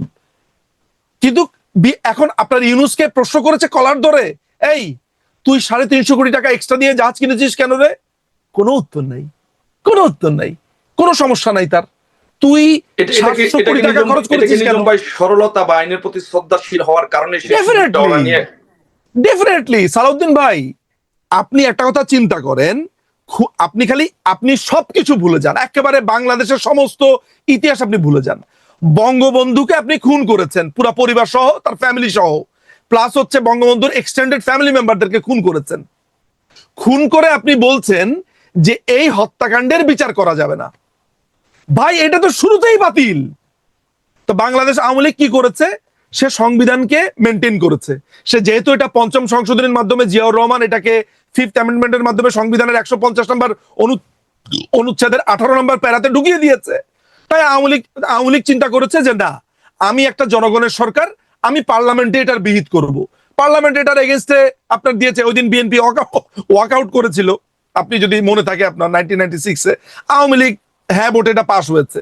কিন্তু আমার প্রশ্ন আসছে যে মানে এইটা যদি আমি না করতাম, এটা করার ফলে ওদের মাথার ভিতরে এটা হয়েছে যে আওয়ামী লীগ মনে হয় এরকমই দুর্বল একটা দল। আপনি দেখেন এই যে আপনার জঙ্গি হামলা হয়েছে এই 5ই আগস্টের আগে, মাননীয় প্রধানমন্ত্রী কি করলেন? দলমত কোনো কিছু বিবেচনা না করে প্রত্যেকের সুচিকিৎসার ব্যবস্থা করলেন। কোথায়? যে শেখ হাসিনা বার্ন হসপিটাল যেটা আছে, তারপরে সিএমএইচ আছে, এগুলাতে করলেন। উনি ইচ্ছা করলে বলতে পারতেন না যে জঙ্গিদের আগে বিচার হবে, এগুলাকে গ্রেফতার করে এগুলা কারাগারের মধ্যে আজকে করো না। খালেদা জিয়ার শাস্তি হয়েছে, তাকে তিনি তার নিজের আপনার 401 ধারাতে তিনি খালেদা জিয়াকে আপনার দণ্ড মওকুফ করে কি করলেন, তাকে দিয়ে দিলেন বাসার মধ্যে, ফিরোজাতে সে থাকলো। তো এই যে বাংলাদেশ আওয়ামী লীগ বছরের পর বছর এই যে এই কাজগুলো করেছে, মানে পলিটিক্যালি সে কারেক্ট হতে চেয়েছে, সে সে চেয়েছে হচ্ছে মানবিকতার দৃষ্টি দেওয়ার জন্য। বঙ্গবন্ধু আজীবন যা করেছে, আমার আমার বাঙালি আমাকে মারবে না, আমার বাঙালি আমাকে খুন করবে না, নেত্রীও একই কাজ করেছেন, একই ধারাতে এসেছেন। সরল বিশ্বাস, তার মানে হচ্ছে সরল বিশ্বাস এবং সরলতা সবসময় আওয়ামী লীগের জন্য কাল হয়েছে, অল দ্য টাইম। এইটা আমাকে শিখিয়ে দিয়েছে, শোনেন, এই 5ই অগাস্ট আমাকে শিখিয়ে দিয়েছে যে আমাকে ঝুলিয়ে রেখেছে ওই ওভারব্রিজের ওইখানে, আমাকে মেরে আমাকে রাস্তাতে ফেলে রেখেছে। এই প্রতিবার আওয়ামী লীগকে এগুলো শেখানো হয়, আমরা শিখলাম, জানলাম, বুঝলাম। ধন্যবাদ, অসংখ্য ধন্যবাদ নিজুম ভাই। আবারও আসবো আপনার কাছে। আমরা একটু যাবো, আমাদের সাথে আছেন অ্যাডভোকেট উম্মে হাবিবা। যে উম্মে হাবিবা আপা, অ্যাডভোকেট উম্মে হাবিবা আপা, আপা শুনতে পাচ্ছেন? শুনতে পাচ্ছি ভাইয়া। হ্যাঁ জি, উম্মে হাবিবা আপা শুনতে পাচ্ছেন আপনি? আপনার ক্যামেরাটা কি অফ করা আছে? হ্যাঁ শুনতে পাচ্ছি। জি, আমি আপনাকে দেখতে পাচ্ছি। ভাইয়া, আচ্ছা, আপনি শোনা বলতে, যাচ্ছে আমাকে? জি আপনি কন্টিনিউ করুন। যে উম্মে হাবিবা আপা, আপনি শুনছিলেন শুনতে নিজুম ভাইকে, পাচ্ছি আমি ভাইয়া। নিজুম ভাই, জি নিজুম ভাইকে আপনি শুনছিলেন, নিজুম ভাই বলছিলেন। তো আপনার কাছে একই প্রশ্ন করতে চাই যে আমরা বাংলাদেশে নতুন টার্ম, কিছু কিছু নতুন টার্ম নিয়ে আসা হচ্ছে। এর মধ্যে অন্যতম হচ্ছে নতুন বন্দোবস্ত। নতুন বন্দোবস্ত, আমরা নতুন বন্দোবস্ত দেখেছি যে পিএসরা 100 কোটি টাকার মালিক হয়েছে, চিফ ইলেকশন কমিশনারকে জোতা দিয়ে পিটানো হয়েছে, প্রধান বিচারপতিকে পিসমাররা ভান দিয়ে আদালতে নেওয়া হয়েছে। নতুন বন্দোবস্ত বলতে আসলে কি বুঝাতে চাচ্ছে? এটাই কি নতুন বন্দোবস্ত? ধন্যবাদ ভাইয়া। আসলে বন্দোবস্ত শব্দটাকে আমি দারুণ ভাবে ঘৃণা করি এবং ঘৃণাভাবে প্রত্যাখ্যান করছি এই শব্দটাকে। কারণ এই শব্দের মাধ্যমে সারা দেশে যে বন্দোবস্তি বা বন্দোবস্ত করে তারা বস্তাবন্দি করছে বাঙালির ভাগ্যকে এবং বাঙালির অধিকারকে। তো এই শব্দটা এই কারণে আমি ঘৃণা করি। আর 1971 সালে মুক্তিযুদ্ধ তো ভাইয়া কোনো বন্দোবস্তির জন্য হয়নি। 1971 সালে মুক্তিযুদ্ধটা হয়েছিল 30 লক্ষ শহীদের রক্তের বিনিময়ে, শুধুমাত্র জাতিকে একটা আত্মপরিচয়, আমাদের মর্যাদা, আত্মমর্যাদা এবং আমাদের মৌলিক অধিকার ফিরে পাওয়ার জন্য, একটি স্বাধীন সার্বভৌম রাষ্ট্রের জন্য। এটা কোনো বন্দোবস্তর মাধ্যমে কোনো দেশের ষড়যন্ত্রের রিফ্লেকশন আমাদের দেশে বাস্তবায়ন করার জন্য বা কোনো দেশের এজেন্ডা আমাদের দেশে বাস্তবায়ন করার জন্য ছিল না আমাদের 1971 সালের স্বাধীনতা। আমরা যখন স্বাধীনতা 54 বছর পর দেখতে পাই যে মুক্তিযোদ্ধাদের গলায় জুতার মালা দেওয়া হয়, বীর মুক্তিযোদ্ধাকে জেল থেকে স্পেশাল কনসিডারেশনে তাকে বয়সের কারণে তাকে জামিন করানো হচ্ছে না, জামিন দেওয়া হচ্ছে না, এবং আমরা দেখতে পাচ্ছি স্বাধীনতা 54 বছর পর 120 বছরের একজন বৃদ্ধকে টেনে হিস্ট্রে জেলে ভরা হচ্ছে। এই হচ্ছে তাদের বন্দোবস্ত। তাই আমি ঘৃণা করি বন্দোবস্ত শব্দটাকে। এবং আমি যখন দেখতে পাচ্ছি একটা ডাকাত দলের শব্দটা, ডাকাত বাহিনী নিয়ে গত 1 বছর দেশকে লুটপাট করছে, সিলেটের পাথর পর্যন্ত যেখানে ছাড় পায় নাই, ওই যে আপনাকে একটু আগে বললাম যে ভিক্ষুকের ভিক্ষার ঝুলি পর্যন্ত যেখানে ছাড় পায় নাই, তারা সে আমেরিকার এজেন্ডা বাস্তবায়নের জন্য বাঙালির হাতে ভিক্ষার ঝুলি ধরিয়ে দেওয়ার জন্য যে বন্দোবস্ত তারা করছে, সে বন্দোবস্ত শব্দটাকে আমি ঘৃণা করি। এবং আমি এই কারণেই ঘৃণা করি কারণ বাঙালির আত্মমর্যাদা এবং আত্মপরিচয় প্রতিষ্ঠিত করার জন্য 4682 দিন যিনি জেল খেটে নিজের জীবনকে উৎসর্গ করে, যিনি তার পরিবার সহ এই শোকাবহ আগস্টে 1975 সালে 15 আগস্ট যাকে আমরা যার জীবন আমরা কেড়ে নিই, সে মানুষগুলো আবার কিভাবে তাদের বংশধররা এখন বন্দোবস্ত করছে, যারা বঙ্গবন্ধুর জীবন নিয়েছিল, বঙ্গবন্ধুর পরিবারের জীবন নিয়েছিল। এটা আমাদেরকে বুঝতে হবে এই শব্দটা কারা ব্যবহার করছে এবং কেন ব্যবহার করছে এবং তাদের ব্যাকগ্রাউন্ডের ইতিহাস কি। এবং সেই ইতিহাস যখন আপনি দেখতে পাবেন, তাহলে আমরা কেন বলছি যে আমরা এখন স্পেশাল কনসিডারেশন একজন নারীর কেন জামিন হচ্ছে না? কারণ দেশে রুলস অফ ল নাই, দেশে কোনো আইনের শাসন নাই। এখন আইনের শাসন যদি থাকতো, একজন বৃদ্ধ, একজন বীর মুক্তিযোদ্ধা যার বয়স 85, যিনি আমাদের ইঞ্জিনিয়ার মোশাররফ হোসেন, আমাদের বাংলাদেশের একজন বরেণ্য বীর মুক্তিযোদ্ধা, যারা দেশটাকে মুক্তিযুদ্ধ করে স্বাধীন করেছিলেন, তাদেরকে আইসিইউতে রেখে তাদেরকে বিভিন্নভাবে টর্চার করে, বিভিন্নভাবে নাটক সাজিয়ে তাদেরকে বন্দি রাখা হয়েছে। কারণ বাংলাদেশে মানুষের ভাগ্য উন্নয়ন আর করা যাবে না, বাংলাদেশের মানুষকে ভিক্ষার ঝুলে হাতে ধরিয়ে দিতে হবে। এটি হচ্ছে তাদের মেটিকুলাস ডিজাইন এবং তাদের বন্দোবস্ত। তো এখন এটা কেমনে বন্দোবস্ত হবে? এই বন্দোবস্তকে আমরা চেয়েছিলাম? আমরা স্বাধীনতা 54 বছর পর আমরা সংবিধানকে মুছে ফেলতে চান, কিন্তু আপনি সংবিধানের অধীনে তো অবৈধ সরকার গঠন করেছেন। এখন আপনি সংবিধান চান না, কারণ ওই সংবিধান তো বলে দিয়েছে যে আপনি অবৈধ। সেই সংবিধান যখন আমরা যখন মানে পুঙ্খানুপুঙ্খ যখন সংবিধানটাকে যখন আপনি বাস্তবায়ন করতে যাবেন, তখন তো আপনি অবৈধ সরকার। তাহলে এখন এই সংবিধান তো আপনাকে ছুঁড়ে ফেলতে হবে, কারণ আপনি তো অবৈধ। এখন অবৈধ সরকারের অবৈধ কার্যক্রম এবং কর্মকাণ্ড বাস্তবায়ন করছে কিছু, তাদের এজেন্ডা বাস্তবায়ন করার জন্য কিছু উপদেষ্টা, কথিত উপদেষ্টা, যারা তাদের বাবাকে দিয়েছে লাইসেন্স লুটপাট করার জন্য, যারা তার পিএস কে দিয়েছে লাইসেন্স লুটপাট করার জন্য। কারণ তাদের উদ্দেশ্য একটাই, সেটা হচ্ছে বাংলাদেশের সমস্ত ধন সম্পদ, অর্থনৈতিক সামাজিক যে মুক্তির মধ্যে মানুষ যে শান্তিতে যে বসবাস করছিল, মানুষ যে শান্তিতে ঘুমিয়েছিল, তাদের সে ঘুম হারাম করে এই দেশটাকে এখন আমরা কেউ ঘুমাতে পারছি না। আপনি বলেছেন না কেমন আছে বাংলাদেশ, আমরা কেউ শান্তিতে ঘুমাতে পারছি না। কারণ আমি আমার পরিবার, আমার সমাজ, আমার দেশ ভালো নেই, তাহলে আমি কেমনে ঘুমাবো? এই হচ্ছে বাংলাদেশ। এখন এই দেশের ডাকাত বাহিনী যে কোনো মুহূর্তে আপনার উপর হামলা করতে পারে, আপনার পরিবারের উপর হামলা করতে পারে। এখন ডাকাত বাহিনী সারা বাংলাদেশে তাদের এজেন্ডা বাস্তবায়ন করার জন্য বিভিন্ন এজেন্ট নিয়োগ দিয়েছে। তাদের মব সন্ত্রাসের মাধ্যমে আপনি মব সন্ত্রাসীর শিকার হতে পারেন।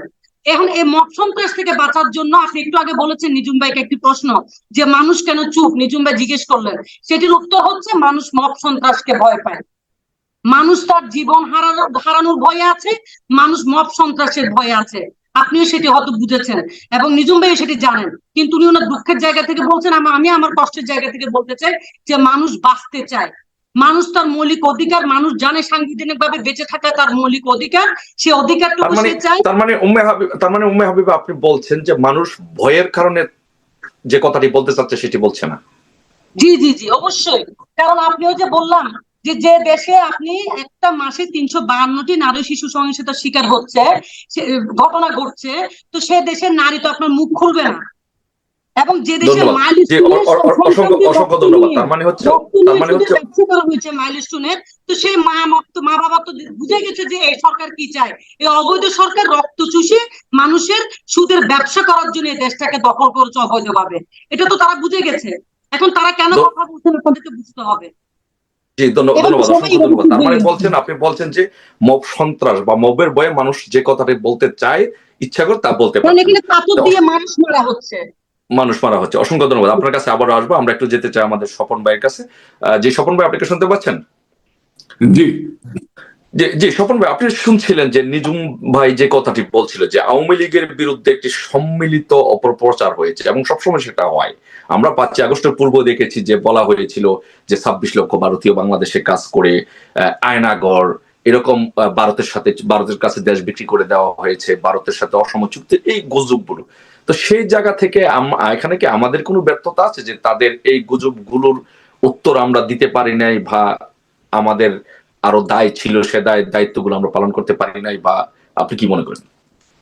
সফলতা ব্যর্থতা তো সবসময় সরকারের থাকবেই, যেহেতু আমরা দীর্ঘদিন সরকারে ছিলাম, সরকারের রাষ্ট্রের দায়িত্ব পালন করেছি, সুতরাং এখানে সফলতা অজস্র, অগণিত সফলতা, সেখানে ব্যর্থতা কম নয়, ব্যর্থতাও রয়েছে। এবং আমরা মূলত একমুখী হয়ে গেছিলাম, সেটি হচ্ছে যে আমরা যেহেতু সুযোগ পেয়েছি রাষ্ট্র পরিচালনা করবার, আমরা চেষ্টা করেছি আমাদের যে মূল স্বপ্ন ছিল যে বাংলার মানুষের মুক্তি, রাজনৈতিক, অর্থনৈতিক, সামাজিক, সাংস্কৃতিক মুক্তি, সেই জায়গাটিকে এনশিওর করবার জন্য আমরা কাজে পাগল ছিলাম, কাজের মধ্যে নিবদ্ধ ছিলাম। জননেত্রী শেখ হাসিনার নেতৃত্বে একটা কাজ পাগল সরকার ছিল হচ্ছে আমাদের সময়, এবং রাজনৈতিক দলও সেভাবে জননেত্রী শেখ হাসিনার দিক নির্দেশনামূলক কাজ করেছে।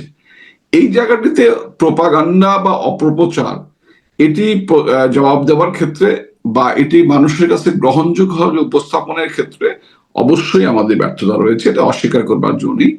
পাশাপাশি আমরা যারা দায়িত্বশীল বিভিন্ন পদে ছিলাম, আমাদের শব্দ চয়নের ক্ষেত্রেও বা আমাদের ভাষণ দেবার ক্ষেত্রেও কিছু কিছু সমস্যা ছিল, যে কারণে আমরা যুক্তিযুক্তভাবে অপপ্রচারগুলোকে জবাব দিতে পারিনি। যে অপপ্রচার বাঙালির অনেকেই বিশ্বাস করেছে, সবাই বিশ্বাস করেনি, কিছু মানুষ বিশ্বাস করেছে। যেমন 26 লক্ষ ভারতীয় বাংলাদেশে চাকরি করেন, এটি একটি মানে আষাঢ়ের গল্প। এখন এই গল্প যদি কেউ বিশ্বাস করে, তার থেকে তো বড় বোকা কেউ নেই। ওই বাংলায় একটা প্রবাদ বাক্য আছে, চিলে কান নিয়ে গেছে। তো কান না দেখে মানুষ চিলের পিছে দৌড়ায়। তো এরকম আসিফ নজরুলদের এই ধরনের আজগুবি বা আষাঢ়ের গল্প যিনি বিশ্বাস করেছেন, তিনি এখন হারে হারে টের পাচ্ছেন যে আসিফ নজরুল কি জিনিস, উহা কত প্রকার ও কি কি। ব্যাস বাক্য সমেত বাংলাদেশের জনগণ আসিফ নজরুল বিষয়টি বুঝতে পারছে। সমস্ত বিচার ব্যবস্থাকে ধ্বংস করে দিয়েছে। একটি রাষ্ট্রের বিচার ব্যবস্থা হচ্ছে সেই রাষ্ট্রের একটা মৌলিক কাঠামো, একটা ভিত্তি, একটা মেরুদণ্ড।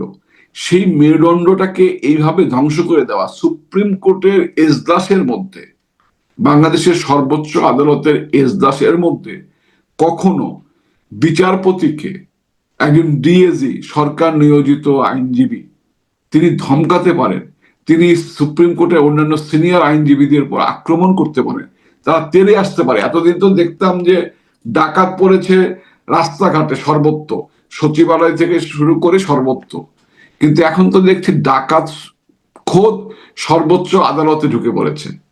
এই যে অবস্থাটা, এই অবস্থাটার জন্য অবশ্যই আমাদের ব্যর্থতাকে আমি অস্বীকার করব না, কিন্তু আমরা চেষ্টা করেছি। আমি একটা ছোট্ট ঘটনা বলবো। একবার আওয়ামী লীগের কেন্দ্রীয় কমিটির মিটিং এ একটা বিষয় নিয়ে কথা হচ্ছিল, কথা প্রসঙ্গে জয়ন্তী শেখ হাসিনা একটি বিষয় বলেছিলেন, এটা 2013 সালের দিকে, যে হয়তো আমার স্বাভাবিক মৃত্যু হবে না, বাবার মতো আমাকেও যেতে হতে পারে, কিন্তু আমার শান্তি হচ্ছে যে আমি পরপারে গেলে বাবার সঙ্গে যখন দেখা হবে, তখন বাবাকে বলতে পারবো, বাবা তুমি বাংলার প্রত্যেকটি মানুষকে পেট ভরে ভাত খাওয়ানোর স্বপ্ন দেখেছিলে, তোমার জীবদ্দশায় তুমি সেটা পারোনি। আমি তোমার বড় কন্যা হিসাবে আমি বাংলাদেশের প্রত্যেকটা মানুষের পেট ভরে খাবারের ব্যবস্থা করার পরেই তোমার কাছে এসেছি। তো এই যে অনুভূতিটা, অর্থাৎ বঙ্গবন্ধু যা ধারণ করতেন, এটাই তো আওয়ামী লীগের রাজনৈতিক সংস্কৃতি, রাজনৈতিক চেতনা, রাজনৈতিক চিন্তা। বঙ্গবন্ধুর চিন্তাগুলো, বঙ্গবন্ধু তো একা ধারণ করতেন না, বঙ্গবন্ধু একটি বহুমাত্রিক রাজনৈতিক নেতা ছিলেন। তিনি যে সমস্ত মুরব্বীদের সঙ্গে, তার মুরব্বী যারা ছিলেন, হোসেন সৈয়দ সোহরাওয়ার্দী থেকে শুরু করে আপনার হচ্ছে মওলানা আব্দুল হামিদ খান ভাসানী থেকে শুরু করে আরো অনেক মুরব্বী তার ছিলেন, যাদের সঙ্গে তিনি রাজনীতি করেছেন, যাদের কাছ থেকে তিনিও শিক্ষা গ্রহণ করেছেন, তাদের চিন্তা চেতনাগুলো তার উপর প্রভাব পড়েছিল, এবং তার যে চিন্তা চেতনা সেগুলো সমগ্র জাতির উপর প্রভাব পড়েছে। বিশেষ করে বঙ্গবন্ধু কন্যা জননেত্রী শেখ হাসিনা, তিনি জ্যেষ্ঠ কন্যা ছিলেন এবং তিনি বাবাকে খুব নিবিড় ভাবে কাছ থেকে দেখেছেন। এই যে নিবিড় ভাবে কাছ থেকে দেখার মধ্য দিয়ে তার মধ্যে যে অনুভূতিগুলো সৃষ্টি হয়েছিল, যে আমার বাবা এই ভূখণ্ডে জন্মগ্রহণকারী প্রত্যেকটি মানুষের পেট ভরে খাবারের স্বপ্ন দেখতেন, প্রত্যেকটি মানুষের সন্তানের শিক্ষা গ্রহণের সুযোগের স্বপ্ন দেখতেন, প্রত্যেকটি মানুষের মাথার উপর ছাদের স্বপ্ন দেখতেন। এই যে স্বপ্নগুলো, প্রত্যেকটি মানুষের চিকিৎসা গ্রহণের সুযোগের স্বপ্ন দেখতেন। এই যে স্বপ্নগুলো বাস্তবায়ন করতে গিয়ে জয়ন্তী শেখ হাসিনা তার সমগ্র টিম নিয়ে দেশে ঝাঁপিয়ে পড়েছিলেন। মাত্র 15 বছর, অনেকে বলেন 15 বছর দীর্ঘকাল। এই 15 বছরে বাংলাদেশের প্রত্যেকটি সেক্টরে যে আপনার সৃষ্টি, যে কর্ম, যে মানবিক কল্যাণ, এটা তো অসাধারণ। পৃথিবীতে অনেক দেশ অনেকভাবে উন্নত হয়েছে অল্প সময়ের মধ্যে, কিন্তু একসঙ্গে উন্নয়ন এবং মানব কল্যাণ, ক্ষুধা মুক্তি, স্বাস্থ্যসেবার উন্নয়ন, গরিবের সন্তানের লেখাপড়া করার সুযোগ, ভূমিহীন থেকে গৃহ পাওয়ার সুযোগ, এই যে মানবিক কাজগুলো, এই কাজগুলো করবার জন্য জয়ন্তী শেখ হাসিনা আন্তরিকভাবে চেষ্টা করেছে।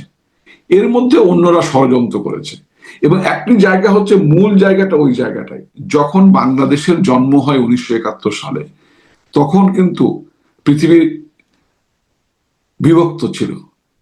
পৃথিবীর শক্তিশালী ভাগ চায়নি যে বাংলাদেশ নামক রাষ্ট্রটির অভ্যুদয় ঘটুক। বাংলাদেশ নামক রাষ্ট্রটির অভ্যুদয় ঘটবার পরে তখন বিশ্ব ব্যাংক বলেছিল 1972 সালে যে বাংলাদেশ যদি কখনো সাকসেস হয় তাহলে বুঝতে হবে পৃথিবীতে সবকিছুই সম্ভব। এরপরে বাংলাদেশকে তলাবিহীন ঝুড়ি বলা হয়েছে, অনেকভাবে বাংলাদেশকে উপহাস করবার চেষ্টা করা হয়েছে। 74 সালে পরিকল্পিতভাবে বাংলাদেশে দুর্ভিক্ষ লাগিয়ে দেশটাকে ধ্বংস করবার চেষ্টা করা হয়েছে। এই যে একদিকে বাংলাদেশকে ধ্বংস করবার চেষ্টা, আরেকদিকে জয়ন্তী শেখ হাসিনার নেতৃত্বে বাংলাদেশ নিজের পায়ে দাঁড়াবার চেষ্টা, এই জায়গাটায় দ্বন্দ্ব, এবং এই দ্বন্দ্বটির জায়গাটি জনগণ জয়ন্তী শেখ হাসিনা যখন ক্ষমতায় ছিলেন তখন ধারণ করতে পারেননি, জনগণ উপলব্ধি করতে পারেননি। হয়তো চোখে দেখেছেন কিন্তু হৃদয় দিয়ে স্পর্শ করতে পারেননি, এটি বাস্তবতা। আজকে অনেকের কথা, তার মানে কি স্বপন ভাই এখন মানুষ আস্তে আস্তে টের পাচ্ছে যে আসলে শেখ হাসিনা বাংলাদেশের মানুষের জন্য।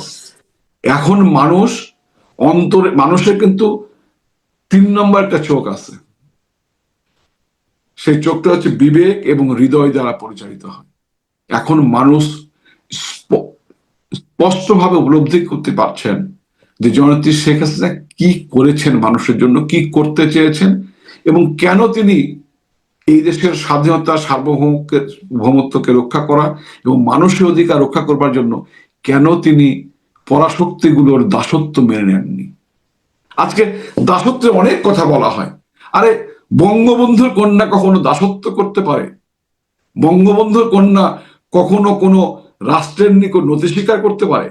পৃথিবীতে আল্লাহ ছাড়া, সৃষ্টিকর্তা ছাড়া আর কারো কাছে বঙ্গবন্ধুর কন্যা মাথা নত করতে পারে?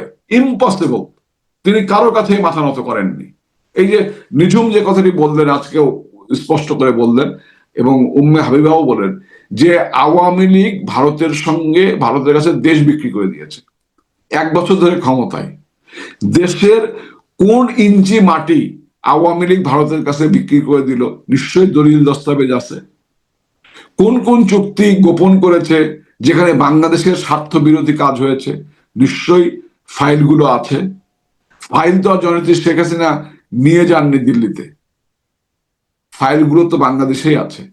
তাহলে আজ পর্যন্ত একটি বাংলাদেশের স্বার্থ বিরোধী কর্মকাণ্ড, চুক্তি অথবা কোন ধরনের প্রোটোকল এখন পর্যন্ত এই ডাকাত সরকার জাতির সামনে উপস্থাপন করতে পারেনি।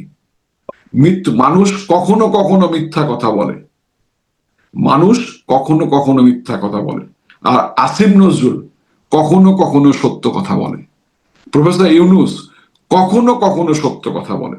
এরা প্রতিনিয়তই মিথ্যাচার করে এবং এভাবেই এরা মানুষকে দাবিয়ে রাখবার চেষ্টা করছে।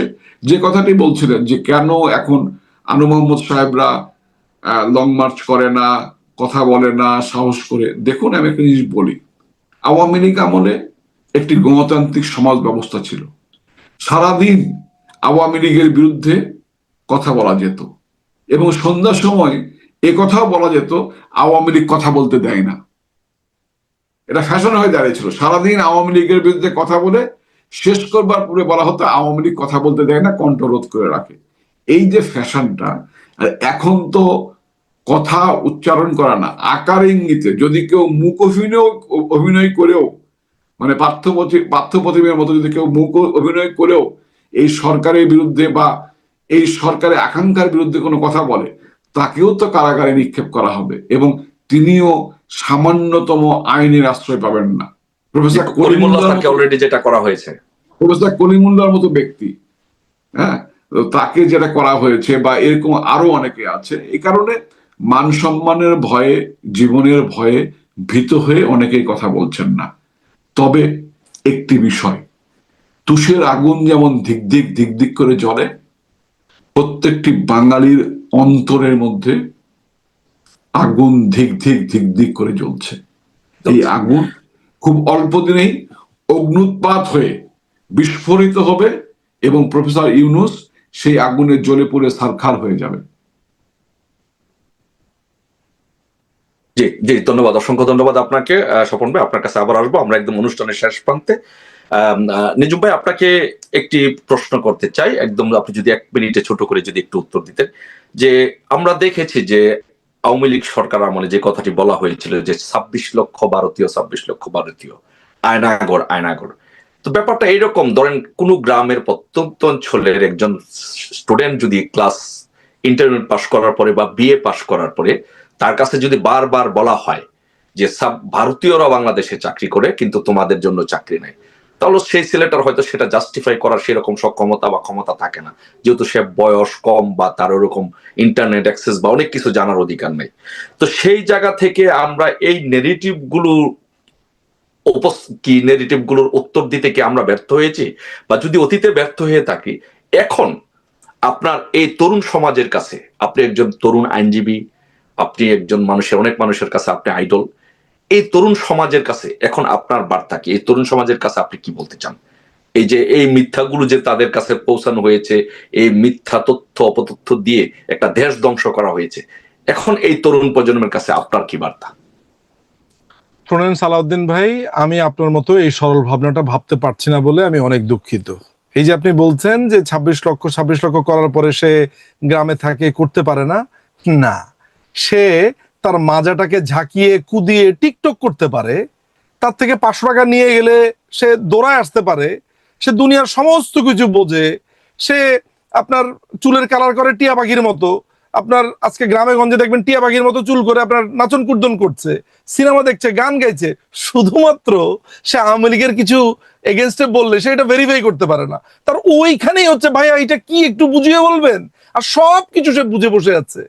আমি এটা মানতে নারাজ। এটা হচ্ছে, আমি আপনাকে আগেই বলি, একটা অদ্ভুত টেন্ডেন্সি এদের আছে যে একটা কথা মাথা রাখবেন, ফার্স্ট অফ অল, যে সরকার বিরোধী মানুষের সবসময় একটা টেন্ডেন্সি থাকে।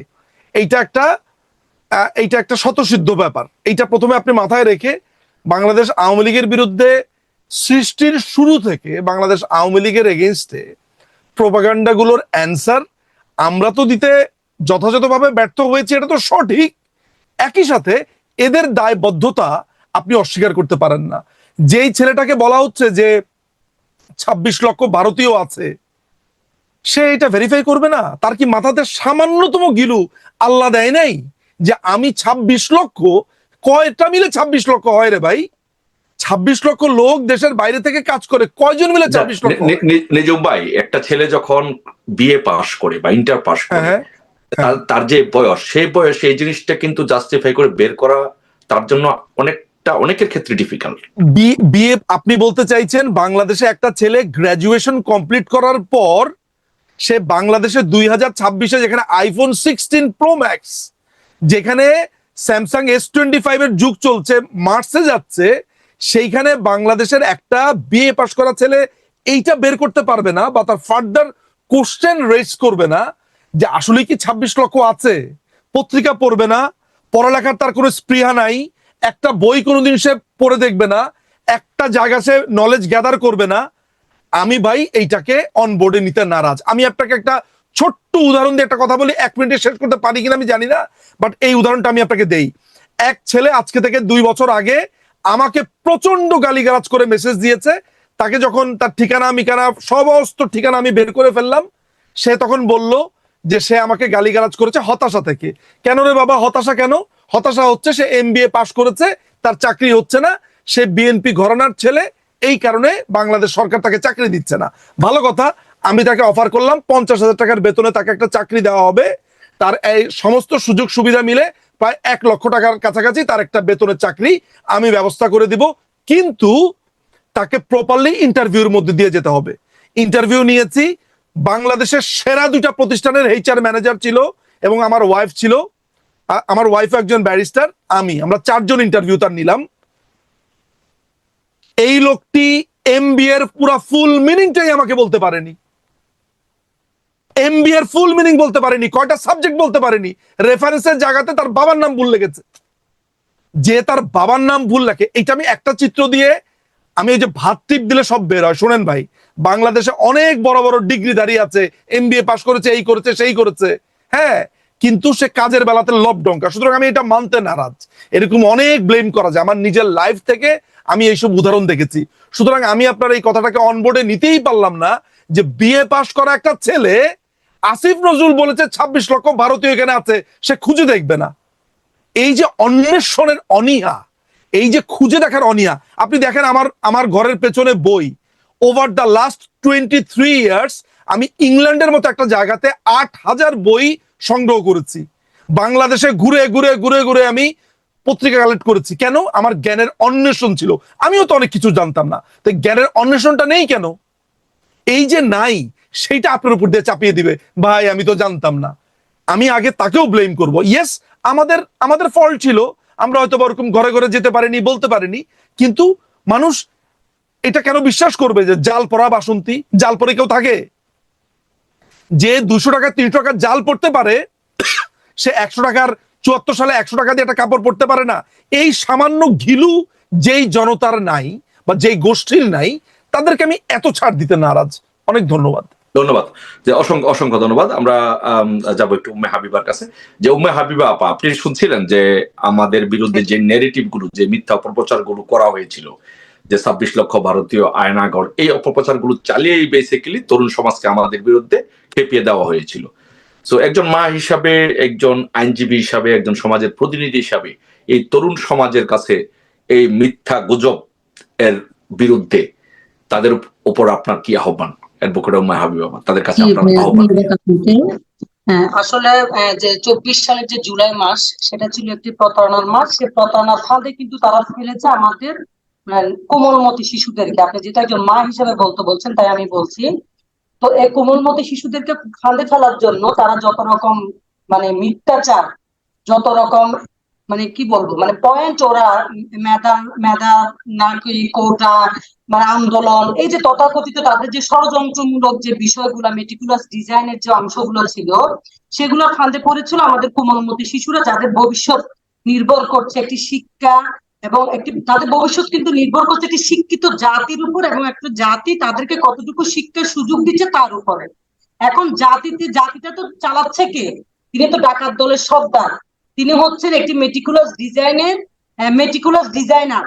তো তিনি যখন কোমলমতি শিশুদের ভাগ্য নিয়ে এই যে যাদেরকে একটা বাহিনীর যাদেরকে সদস্য বানানো হয়েছে, তারা চিন্তা করুন আপনি, তারা সবাই কিন্তু এখনো তরুণ বয়স তাদের। হ্যাঁ, তো এই একজন মা হিসেবে যদি আপনি আমাকে বলতে বলেন যে এখন আমাদের দেশে এই যে মিথ্যাচার, তো যেখানে একটা প্রতারণার মাধ্যমে, যে জুলাইয়ের প্রতারণার মাধ্যমে একটা দেশকে অবৈধভাবে দখল করেছিল, কিছু শিশুদেরকে ব্যবহার করে রাস্তায় নামিয়ে, যারা জানতো না যে সংবিধান কি জিনিস, যারা জানতো না যে এই অবৈধ সরকারের, এই অবৈধ দখলদার বাহিনীর উদ্দেশ্য কি জিনিস, তাদেরকে যারা ইউজ করে তাদের জীবনটা নিয়ে ফেললো, তাদের বিচারটা এখনো হয়নি। আমি একজন মা হিসেবে বলবো, সে মাদেরকে আগে এগিয়ে আসা উচিত, যে তাদের সন্তানের জীবন নিয়ে যারা খেলেছে, তাদের জীবনগুলোকে নিয়ে যারা মসনদে বসিয়েছে, যারা বন্দোবস্ত করছে, তাদের বিচার করার জন্য, তাদের বিচারের কাজ করে দাঁড়া করানোর জন্য তাদেরকে আগে মাঠে নামতে হবে, রাজপথে নামতে হবে।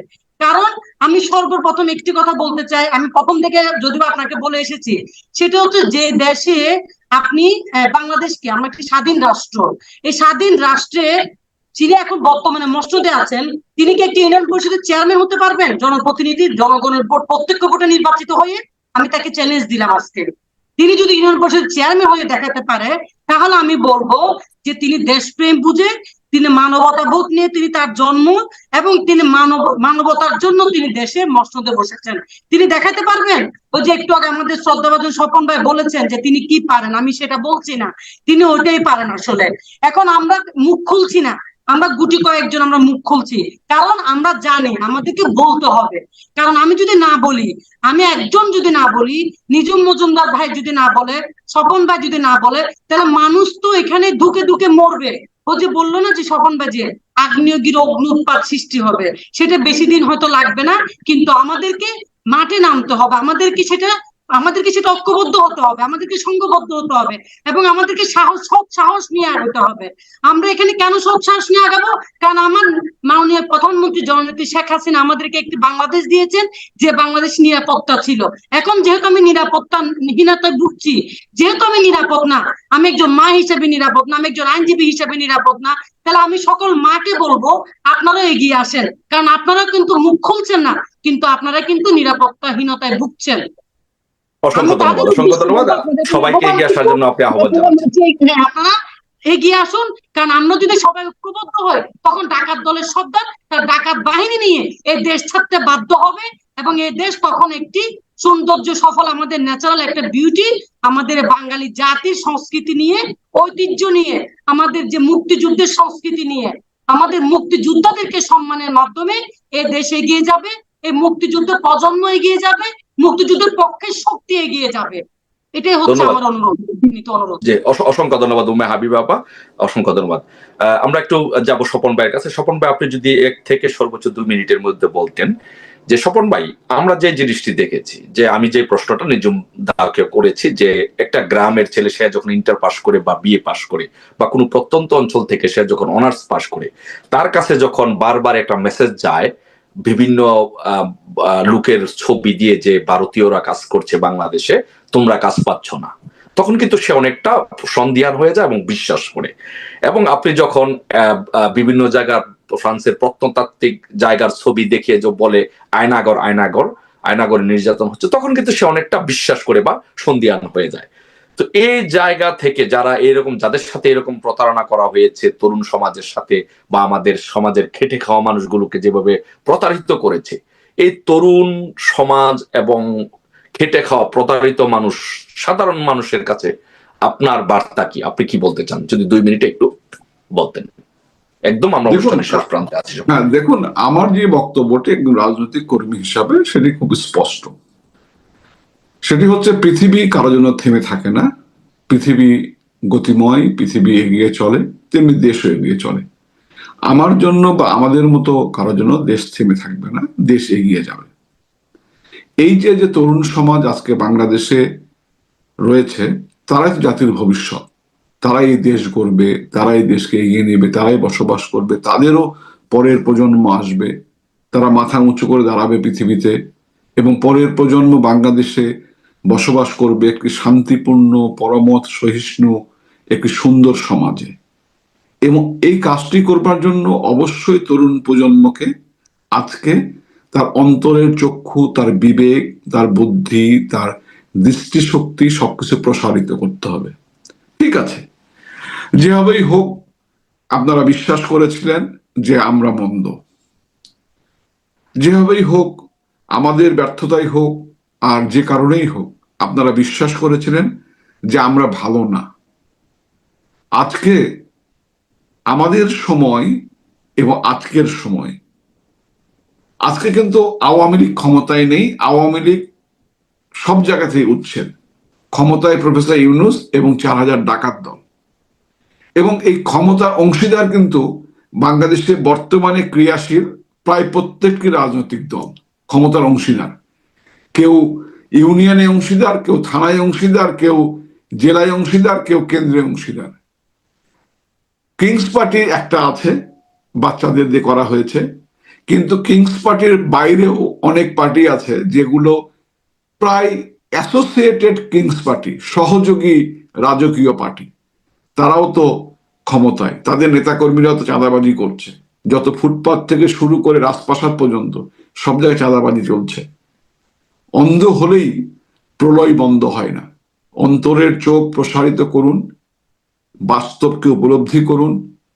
এই ছোট্ট ভূখণ্ড, এই 17 কোটি মানুষ, এই অর্থনীতি, এই নিয়েই জয়ন্তী শেখ হাসিনা দেশটাকে কোথায় থেকে কোথায় নিয়ে গেছেন, আর গত 1 বছরে দেশটাকে কোন জায়গায় নিয়ে যাওয়া হচ্ছে। শুধু তাই নয়, দেশের বিরুদ্ধে যে ষড়যন্ত্র, স্বাধীনতা সার্বভৌমত্বের বিরুদ্ধে যে ষড়যন্ত্র, এটিও আপনারা সবাই দেখতে পাচ্ছেন সচক্ষে। প্রিয় নতুন প্রজন্ম, অনুগ্রহ করে ভালো এবং মন্দকে পার্থক্য করুন আপনার নিজের বিবেক দিয়ে। অনুগ্রহ করে ভালোকে হ্যাঁ বলুন, মন্দকে না বলুন, তাহলেই বাংলাদেশ বাঁচবে। আপনার ভালোকে হ্যাঁ বলার মধ্য দিয়ে যদি আওয়ামী লীগের প্রত্যাবর্তন ঘটে, তাহলে আপনার আপত্তি থাকার কথা নয়, কারণ আপনি তো আওয়ামী লীগের পক্ষে কথা বলবেন না, আপনি ভালোর পক্ষে কথা বলবেন, দেশের পক্ষে কথা বলবেন। আপনি মানুষের পক্ষে কথা বলুন। মানুষের পক্ষে কথা বলতে গিয়ে, ভালোর পক্ষে কথা বলতে গিয়ে, দেশের পক্ষে কথা বলতে গিয়ে, মা এবং মাটির পক্ষে কথা বলতে গিয়ে সেখানে যদি আওয়ামী লীগ লাভবান হয়, হিংসা করবেন না দয়া করে। আর আওয়ামী লীগ যদি মন্দ হয়, আওয়ামী লীগের শাসনামল যদি খুবই মন্দ হয়, আওয়ামী লীগ যদি খুবই খারাপ কাজ করে থাকে, র্যাব আওয়ামী লীগ তৈরি করেনি, র্যাব তৈরি হয়েছিল বিএনপির আমলে, র্যাব কন্টিনিউ করেছে আওয়ামী লীগ। এবং এ নিয়ে জাতীয় সংসদে আমার একটি ভাষণ ছিল, সেটি হচ্ছে যুক্তরাষ্ট্র যখন র্যাবকে স্যাংশন দেয়, তখন জাতীয় সংসদে আমি একটি বক্তৃতায় বলেছিলাম যে গার্মেন্টস কন্যাটি, যে উৎপাদন কন্যাটি সারাদিন হাড়ভাঙ্গা পরিশ্রম করে গভীর রাতে ডিউটি শেষ করে নিরাপদে বাসায় ফিরেন, তার কাছে র্যাব হচ্ছে আশীর্বাদ। যে মানুষটি সারা জীবন সঞ্চয় করে একটি বাড়ি করতে গিয়ে চাঁদাবাজদের শিকার হন না, চাঁদাবাজদের হেনস্থার শিকার হন না, তার কাছে আশীর্বাদ। আর যে মানুষটি চাঁদাবাজি করেন, সন্ত্রাস করেন, ডাকাতি করেন, ছিনতাই করেন, তার কাছে অবশ্যই র্যাব অভিশাপ। তো এরকম ভালো এবং মন্দকে আপনার অনুগ্রহ করে উপলব্ধি করতে শিখুন, দেখতে শিখুন, এবং আপনার বিবেক দিয়ে আপনি সিদ্ধান্ত নিন কোনটি ভালো কোনটি মন্দ। ভালোকে হ্যাঁ বলুন। ধন্যবাদ। ধন্যবাদ, ধন্যবাদ, অসংখ্য ধন্যবাদ আপনাকে স্বপন ভাই, অসংখ্য ধন্যবাদ নিজুম মজুমদার ভাই আপনাকে, এবং অসংখ্য ধন্যবাদ অ্যাডভোকেট হাবিব আপাকে। আপনাদেরকে সবাইকে ধন্যবাদ জানাচ্ছি, এবং দর্শক শ্রোতা যারা এতক্ষণ অনুষ্ঠানটি দেখেছেন সবাইকে ধন্যবাদ জানাচ্ছি, এবং আপনাদেরকে আগামী পর্ব, আগামী কেমন আছে বাংলাদেশের 31তম পর্ব দেখার আমন্ত্রণ জানাচ্ছি। এবং একটি ঘোষণা হচ্ছে যে কেমন আছে বাংলাদেশের 31তম পর্বে আগামী সপ্তাহে আমাদের সাথে উপস্থিত থাকবেন আমাদের বাংলাদেশ আওয়ামী লীগের সভানেত্রী, মাননীয় প্রধানমন্ত্রী, বঙ্গবন্ধু কন্যা, দেশরত্ন শেখ হাসিনা। আগামী সপ্তাহে সবাইকে সে অনুষ্ঠানটি দেখার জন্য বিনীত